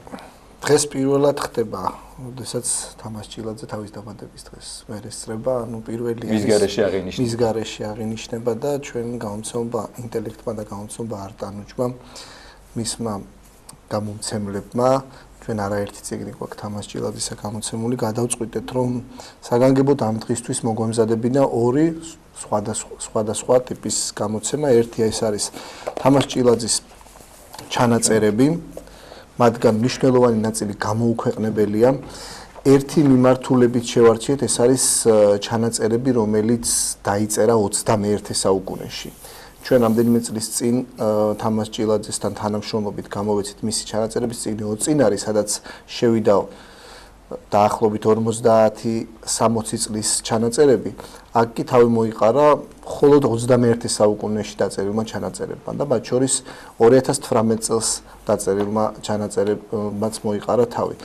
ვფიქრობ ძალიან მნიშვნელოვანი წიგნია თამას ჭილაძის გამოცდილება, თამას ჭილაძის სიბრძნე, მისი ცხოვრებისეული ეპიზოდებიც არის ამ წიგნში შესული და ძალიან მახვილგონივრული დაკვირვებები. ერთ-ერთი ჩანაწერის ავირჩიეთ სათაურად ცოცხალი მიწა, ასე ქვია ამ ჩანაწერს და ვფიქრობ რომ მკითხველი ვისაც აინტერესებს თამას ჭილაძე, ვისაც აინტერესებს ზოგადად ის აქტუალური ამბები, რაც საქართველოს გარშემო ტრიალებდა მე-20 საუკუნის ბოლოს და უკვე 21 საუკუნის დასაწყისში და რაც დღეს ჩვენთვის არის სადღეისო და აქტუალური, თითქმის ყველაფერს ეხმაურებოდა თამას ჭილაძე. იქნებოდა ეს ლიტერატურული პრობლემები, სამწერლო ცხოვრების პროცესებში საკმაოდ აქტიურად მონაწილეობდა, ეხმაურებოდა ყველაფერს,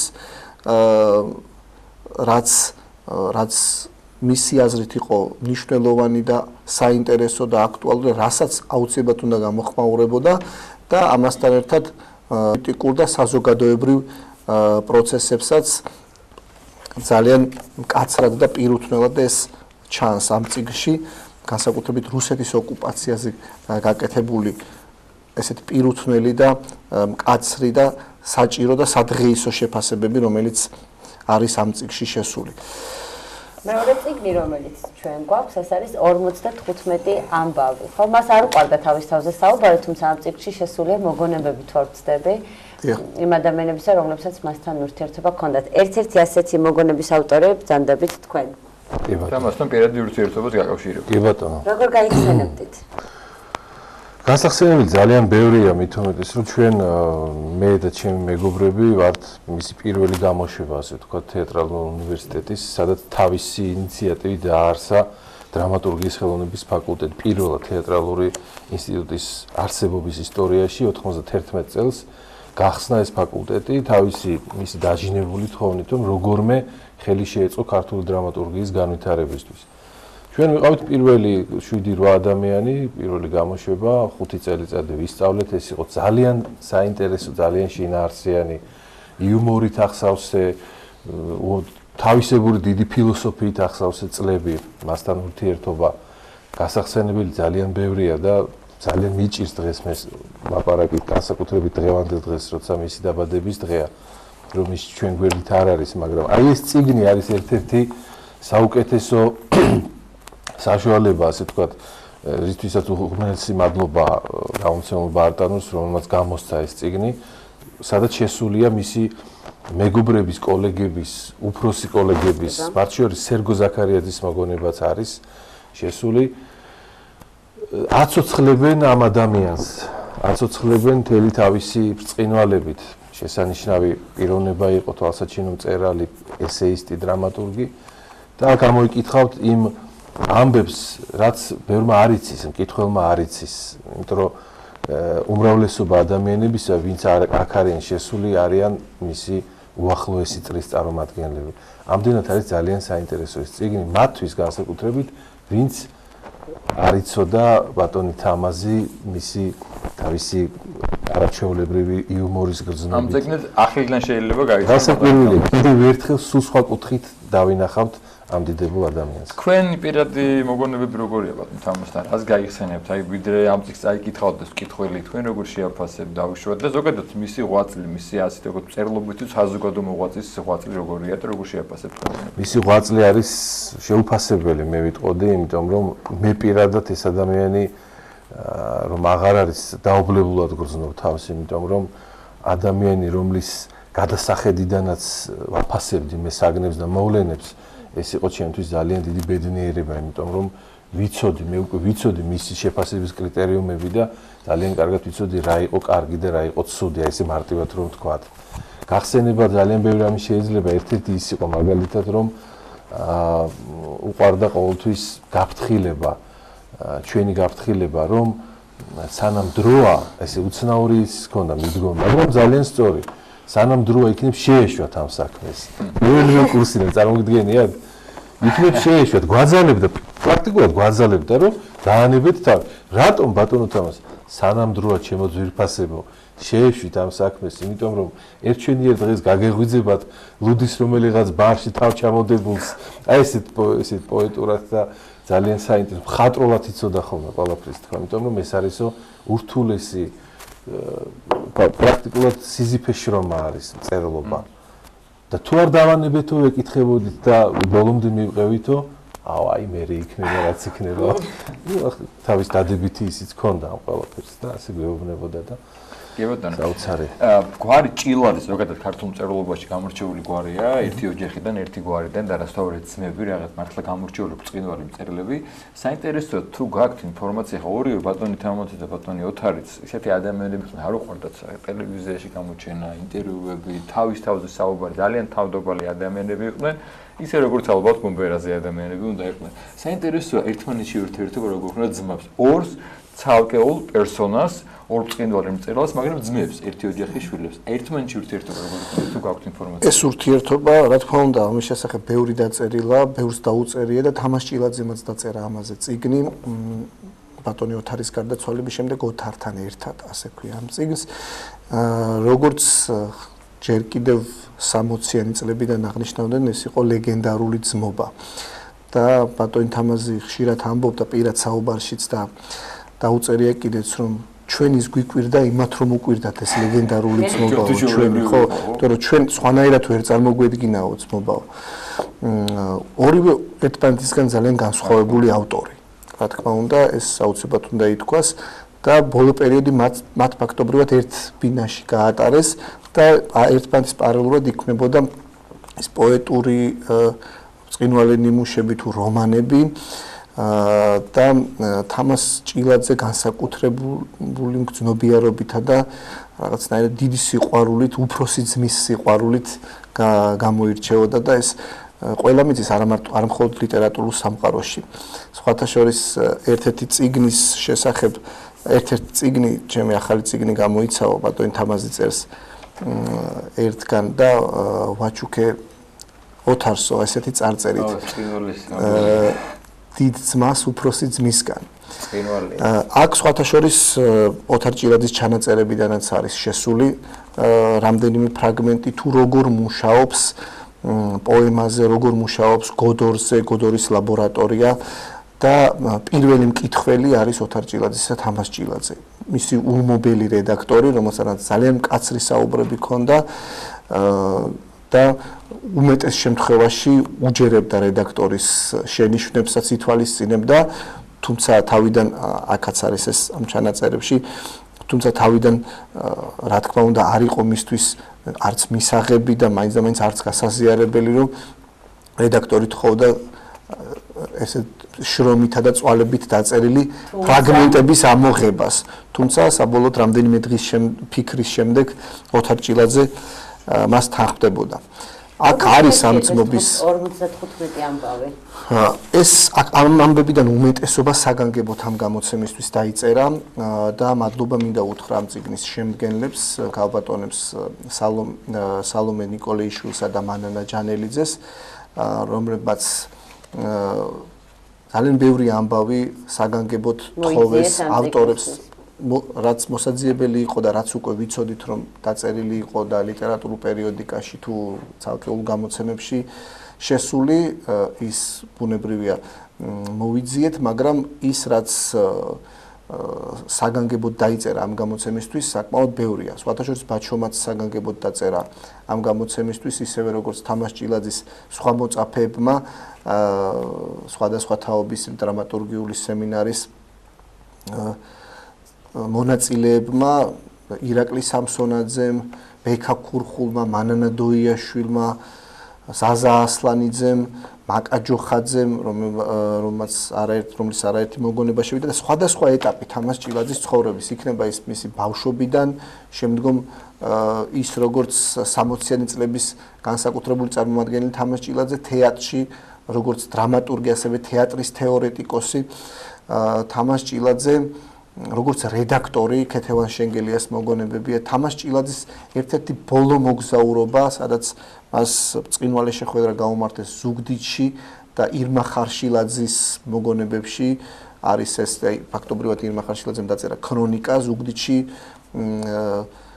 მოგზაურობის ყოფნისა და იქ შეხვედრებისა, რომელსაც თამაშ ჭილაძესაც განსაკუთრებული გავლენა იქონია და ამ ჩანაწერებში არის ზუგდიდური ამბების შესახებ მათ ვინც არის თამაშ ჭილაძეს შეუძლია წაიკითხოს ჯერ ეს 55 ამბავი გარკვეული წარმოდგენა შეიქმნას ავტორზე და შემდეგ დაიწყოს მისი ნამუშევრების. თქვენ აქ აღნიშნეთ ძმა ოთარ ჭილაძე, მე აუცილებლად ვიტყვი თინა ჭილაძეზე, მართლაც გამორჩეულ ადამიანზე, ჩვენ თქვით ლეგენდარული ძმობა და თინა ჭილაძემ შეიძლება ითქვას, რომ იყო მფარველი ანგელოზი ძმების ადამიანი, რომელმაც თავისი საკუთარი პირადი ცხოვრება შეწირა ძმებს და სიცოცხლის ბოლო წუთამდე გვერდში ედგა მათ და მისი დახმარებით არის რომ ეს ჩანაწერები მოვამზადეთ ჩვენ და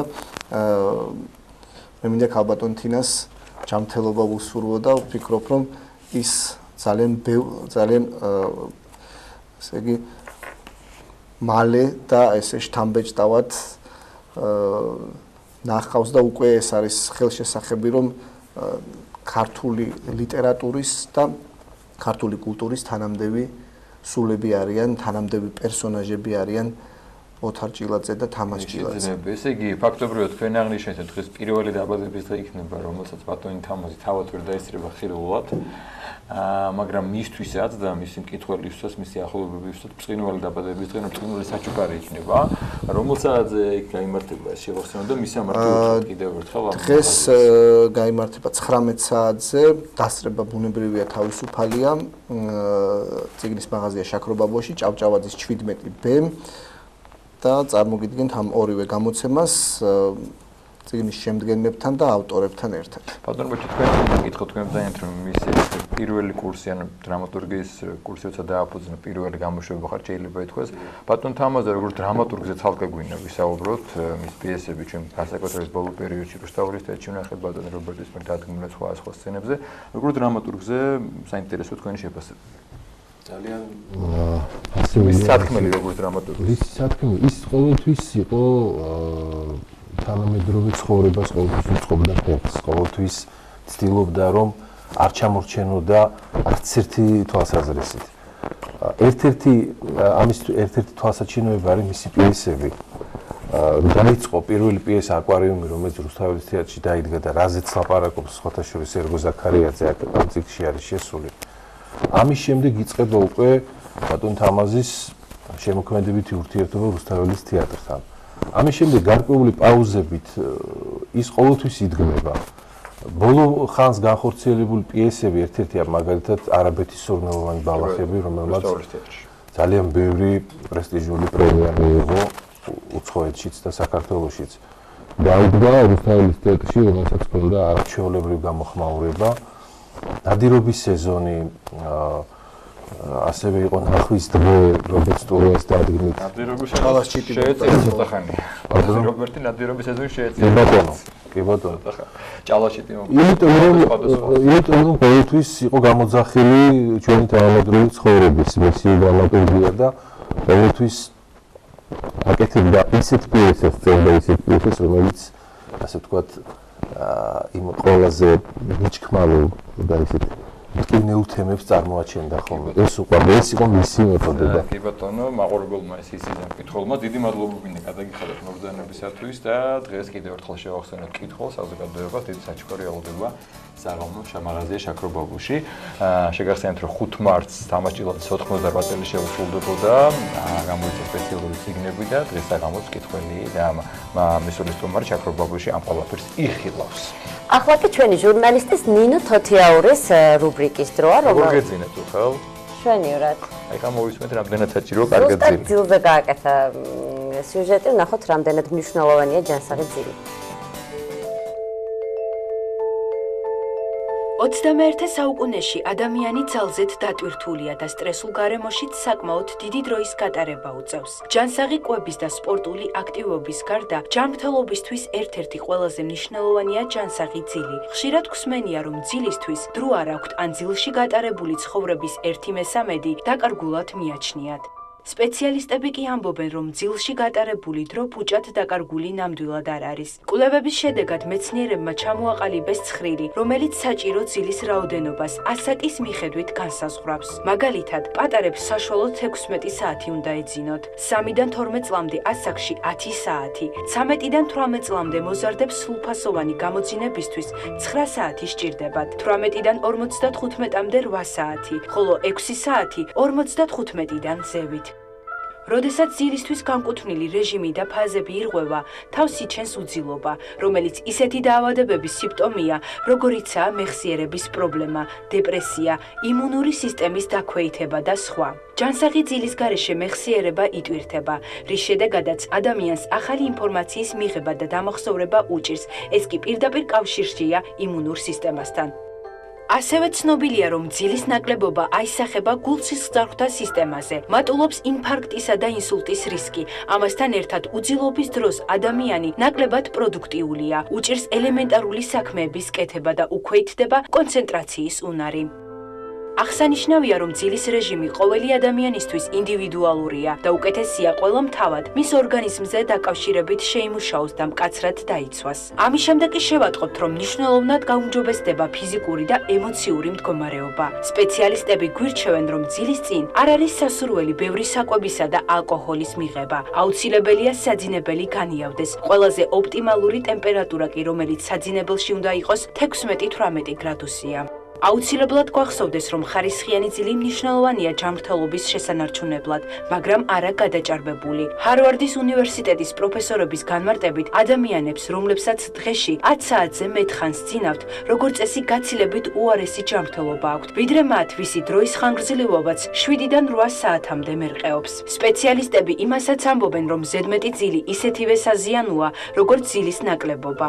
ამიტომ გამოიმუშავეთ რეჟიმი. შეძლების დაგვარად დაიძინეთ და გაიღვიძეთ ერთსა და იმავე დროს და ნახავთ, რომ სრულფასოვანი ძილის რაციონალური რეჟიმი თქვენი ჯანმრთელობის ერთ-ერთი უმთავრესი ელემენტი გახდება.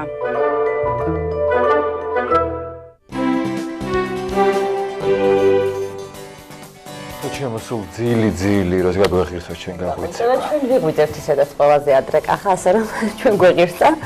უნდა გადავიდეთ მომდევნო სტუმარზე, როგორ ხდებოდა საქართველოში მეფეთა კურთხევა? ამ და სხვა თემებზე ვრცლად იქნება ბატონი ჯაბა სამუშიას ახალ წიგნში საუბარი. თავად ავტორია დღეს ჩვენი გადაცემის სტუმარი დილომშვიდობისა, მოგესალმებით. მადლობთ მოგზაურობისათვის. მოგზაურობისათვის. ახალ წიგნში, რომელიც ჯერ არ გამოცემულა, თქვენ აღწერთ თუ როგორ ხდებოდა საქართველოში მეფეთა კურთხევა. და ასევე ერთ-ერთი მნიშვნელოვანი თავი ეძღვნება მეფეთა გვირგვინებს. მოდით კურთხევით დავიწყოთ. სად ხდება პირველი ცნობები მეფეთა კურთხევის ცერემონიის შესახებ? როდის, რომელ საუკუნეში?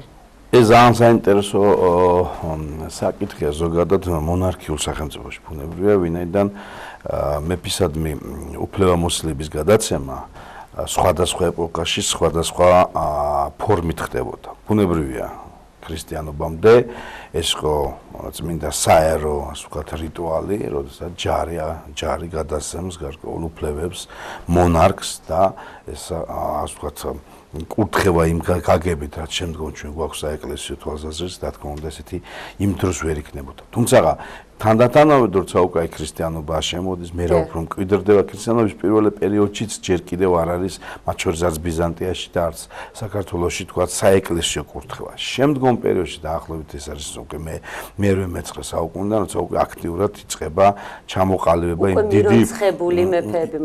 დიდი რიტუალისა, მირონცხება ცოტა გვიანდელი, კიდევ უფრო ცოტა გვიანდელია, თუმცა აი ის რიტუალი, რომელი რიტუალიც ჩვენ უკვე წყაროებში გვაქვს, მეფეთა კურთხევის მთელი ცერემონიალ აღწერილობაში, აი სწორედ იქ აი ეს ასე ვთქვათ ტრადიცია გვიდრდება სწორედ მე-19 საუკუნიდან და შემდგომ ის პერიოდში ეს რა თქმა უნდა იხვეწება თანდათ ამას ეს განიცდის გარკვეულ ევოლუციას და სწორედ ეს არის საინტერესო და ეს არის გაკეთებული თქვათ ამ კვლევაში, რომ თვალი გავადევნოთ როგორ იცვლება თანდათანობით და რა პროცესები განაპირობებდა ზოგადად მეფის კურთხევის აი ასე ვთქვათ ამ რიტუალის შეცვლას. საქმე ის არის, რომ მაგალითად თამარ მეფემდე, თამარის ჩათვლითაც ქართველი მეფეები ძირთადად ეკურთხებოდნენ ხოლმე დასავლეთ ქართველი ფეოდალების მხრიდან და გვირგვინს ქუთათელი ეპისკოპოსი ადგამდა მეფეს.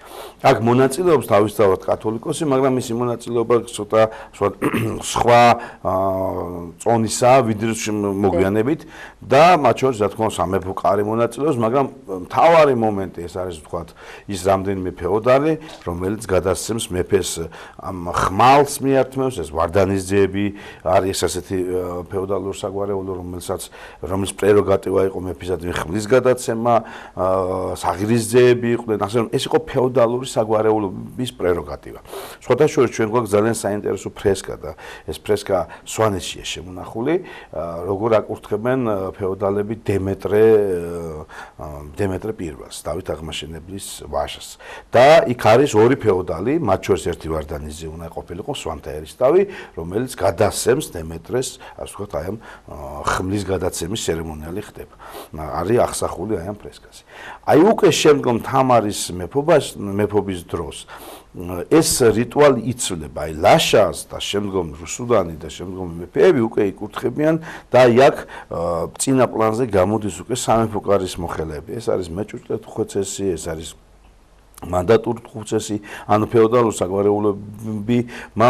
საგვარეულოები, ასე ვთქვათ, აი ამ რიტუალიდან გაიყვანა სამეფო კარმა. რატომ მოხდა ეს? აი სწორედ ეს არის ძალიან საინტერესო ერთ-ერთი ეტაპი საერთოდ ქართულ პოლიტიკურ აზროვნებაში, თუ როგორ მოხდა ცვლილება მეფის კურთხევისა, რასთან იყო ეს დაკავშირებული. ეს არის ცნობილი აჯანყება, რომელიც მოხდა დასავლეთ საქართველოში, რომელშიც მონაწილეობდა გიორგი რუსი და ისე აღმოჩნდა, რომ გიორგი რუსი გადადის დასავლეთ საქართველოში, ეს არის 90-იანი წლების დასაწყისი მე-12 საუკუნის და მთელი დასავლეთ საქართველოს ფეოდალები ფაქტობრივად არის გიორგი რუსის მხარეზე. ისე მოხდა, რომ შესაძლებელი იყო მისი მეფეთ კურთხევა თავისუფლად და თამარის საპერწონეთ ფაქტობრივად მეორე მეფის გაჩენა დასავლეთ საქართველოში. ერთადერთი რამაც აი ამ კრიზისულ სიტუაციაში გადაარჩინა ქვეყანა იყო ის, რომ ქუთათელმა ეპისკოპოსმა უარი თქვა. მაგრამ სამეფო კარმა დაინახა, რომ შესაძლებელია ესეთი, ვთქვათ, ასეთ შემთხვევაში, ესეთი რაღაც გარკვეული პოლიტიკური კრიზისის შემთხვევაში, გარკვეულმა ფეოდალმა საგვარეულოებმა, რა კი მათი პრეროგატივაა ეს, აიღო და მეფეთა კურთხევა ნებისმიერი ესეთი, ვთქვათ, პრეტენდენტი. ამიტომაც არის, რომ მე-12 საუკუნის 90-იანი წლების შემდგომ, ანუ კაი ლაშას პერიოდში, შემდგომ პერიოდში უკვე შეცვალეს და მთელი, ასე ვთქვათ, წონა და მთელი ასე ვთქვათ, სიმძიმე გადმოდის სამეფო კარზე, არა მეფეს უკვე აკურთხებს და მის ამ რიტუალში მონაწილეობს უკვე სამეფო კარის მოხელეები და მათ აქვთ თქვათ ასე ვთქვათ ეს უფლებები მიართვან მეფეს თქვათ ხმალი თქვათ ამ შემთხვევაში მიიღონ იმ პროცესიაში მონაწილეობა. მთელი ეს პროცესია ძალიან საინტერესო. ეს იყო საზეიმო დღესასწაული მთელი ქვეყნისთვის, თუ ამაში მხოლოდ სამეფო კარი იღებდა მონაწილეობას და თავადაზნაურობას. ეს იყო ზეიმი, რომელიც თვეების მანძილზე მზადდებოდა. ეს არ იყო თქვათ ამ შემთხვევაში ერთი სტუმრები უნდა ჩამოსულიყო და ეს თქვათ ახლა ვიწრო წრეში არ ხდებოდა დელეგაციებს. ვიწრო წრეში ეს არ ხდებოდა, რა თქმა უნდა, ეს იყო ძალიან პომპეზური ღონისძიება. თუ არ ბოდიში ხდე, თუ არის რაღაცა წყარო, რომელიც აი სიტყვაზე რომელიმე მეფის კურთხევა განსაკუთრებული პომპეზურობით აღინიშნა. ესეთ ხდება? თამარის მეფეთ კურთხევა იყო, ასე ვთქვათ, გამორჩეული, რა თქმა უნდა, და წყაროშიც გვაქვს რაღაცა ცნობები. საერთოდ ჩვენ განებივრებულები არა ვართ ქართული, ასე ვთქვათ, საისტორიო წყაროების ასეთი სიუხვით. ჩვენ და სამწუხაროდ ჩვენი მემატიანეები მაინც ბევრ ასეთ მეებს არ იწერდნენ ხოლმე. კი, შეიძლება ეს განადგურდა, მაგრამ მარტი წერებოდა. ჩვენი ასე ვთქვათ, ისტორიის და წერის დროსაც აქცენტი როგორც ჩანს არ ხო, არ იყო ახლა ეს მაინც და მაინც ახლა ვთქვათ თამარის ისტორიკოსებს არ აქვს ესე დეტალებში, მაგრამ ის რაც არის შემონახული, ნუ გვაქვს იმის გვაძლევს იმის საშუალებას, რომ ესე ვთქვათ გარკვეული წარმოდგენა შევიქმნათ.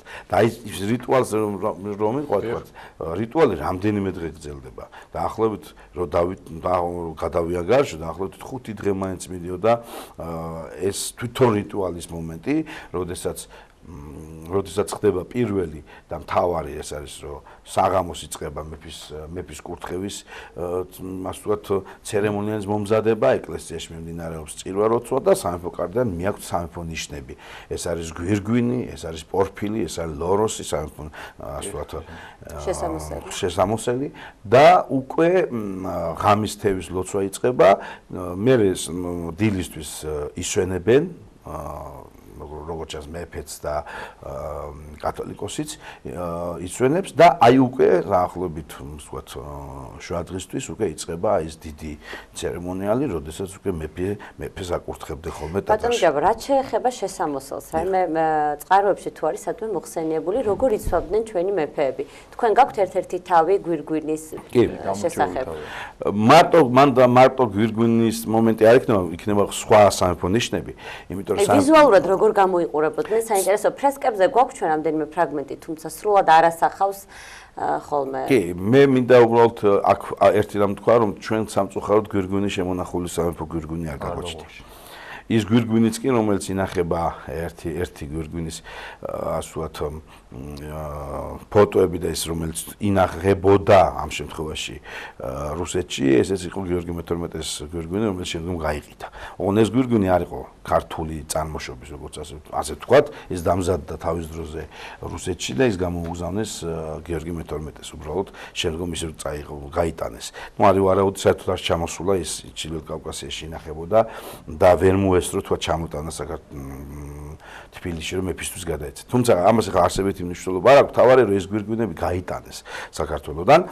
ჩვენ გვაქვს ერთი ძალიან საინტერესო ცნობა, ტუჩკოვი იყო ასეთი გენერალი, რომელიც საქართველოში იმ პერიოდისათვის დაამყარა ეს მმართველობა რომ შემოვიდა, ფაქტობრივად ის იყო ერთ-ერთი ამ ასე ვთქვათ პროცესის მოთავე და აი მას აქვს ჩანაწერები და საინტერესო იმითაა რომ ის იყო პირველი ის ადამიანი, რომელიც მონაწილეობს იმ ოპერაციაში თუ როგორ გააქვთ სამეფო ნიშნები ქვეყნიდან.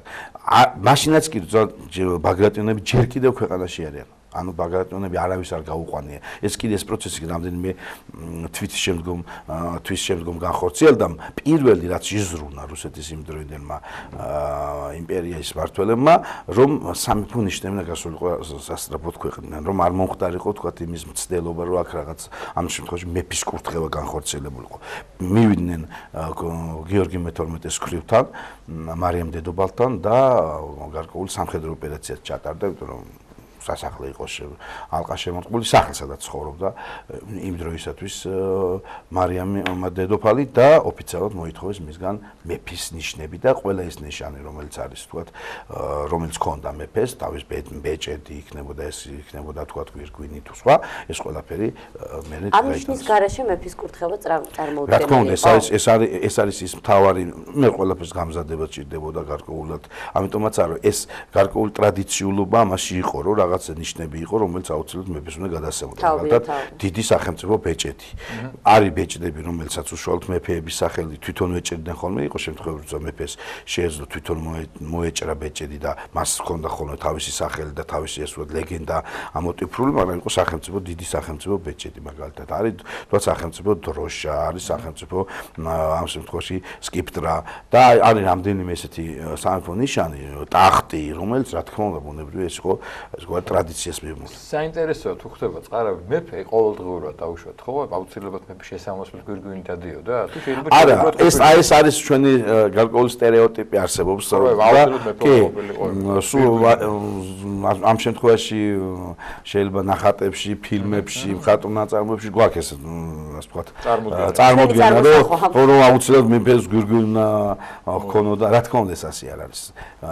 პირდაპირ წერია მეფის კურთხევის განგებაში, რომ 3 დღე მეფეს ჰქონდა ასე ვთქვათ, მიცემული უფლება, უფლება რა, მას უფლება ყოველთვის ჰქონდა გვირგვინით დაედგა თავზე, მაგრამ 3 დღე სავალდებულო იყო, რომ მეფის კურთხევიდან მეფე ხალხს ჩვენებოდა გვირგვინით და ოფიციალურ შესამოსით.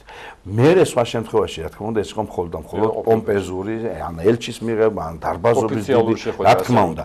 და სხვადასხვა ჩვენ გვაქვს ერთი საინტერესო ცნობა, ეს არის რუსი ელჩების ტოლოჩანოვის და იევლევის, როდესაც ისინი ჩამოდიან, პურობა გაიმართა მიღების შემდგომ და მეფე როცა შევიდა ამ პურობაზე, ოფიციალური მიღება დამთავრდა, მერე პურობა გაუმართეს ელჩებს და მას მოუტანეს მეფეს ეს პატარა დასადგამი და მასზე დადგა ეს გვირგვინი და ჩვეულებრივი ქუდი დაიხურა. უკანო ეს გვირგვინი სპეციალურ სადგამზე უნდა ყოფილიყო დაბრძანებული, რა თქმა უნდა, იმიტომ რომ ეს დამთავრდა და ესე იქნებოდა ის მეფე დადიოდა ჩვეულებრივად გვირგვინით. და შესაძლოა მე-15, მე-16, მე-17 საუკუნის ბიბლიის მინიატურებში რომ ნახოთ, იქ არის ძალიან საინტერესო მინიატურები, როდესაც ბიბლიური დავითი ლოცულობს, მას აქვს მართლა ბიბლია ამ მინიატურაში, გვერდზე ესეთ პატარა სადგამებია, რომელზედაც მეფის გვირგვინი, ან მისი გვირგვინია დაბრძანებული. ანუ ფაქტობრივად ჩვენ შეგვიძლია წარმოდგენაც ვიქონიოთ უკვე ამ მინიატურების, თქვათ,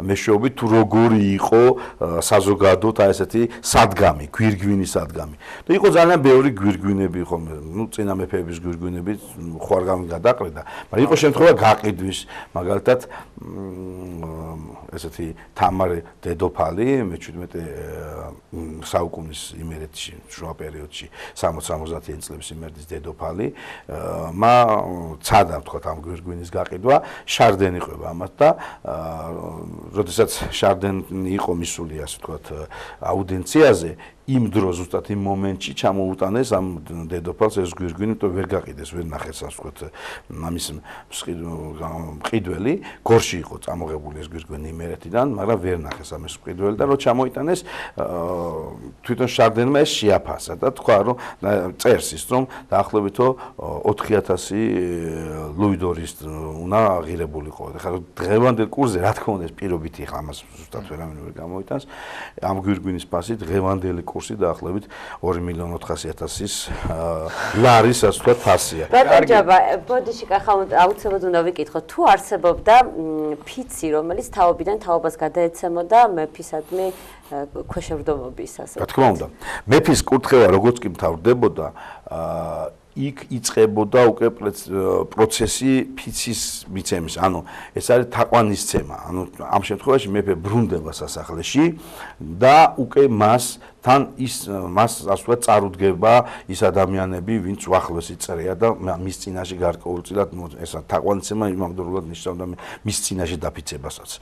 და ეს არის რა თქმა უნდა ის პროცესი, რომელიც ძალიან საინტერესო, მათ შორის დედოფალიც წარსდგებოდა და ეს არის პომპეზურობა, 3 დღე მიდიოდა ეს დღესასწაული. ანუ წინა საღამოს როგორც გითხრათ დაიწყო და მე მეფის კურთხევა და 3 დღე ზეიმი. ანუ ფაქტობრივად 5 დღე ასე ვთქვათ იყო ეს დღესასწაული. თუმცა მის მომზადებას როგორც მოგახსენებთ, გაცილებით დიდი პერიოდი სჭირდებოდა ხოლმე. უღრმესი მადლობა ბატონო ჯებრო ბრძანებისთვის, საინტერესო საუბრით. შეგახსენებთ ისტორიკოსი ჯაბა სამუშიევი საუბრებოდა. დღევანდელი დილის გადაცემა განთიადი ამით დასრულებულია. რუსუდან გეჯაძე, კახამბეთიაშვილი თქვენთვის საათნახევრის განმავლობაში მუშაობდით.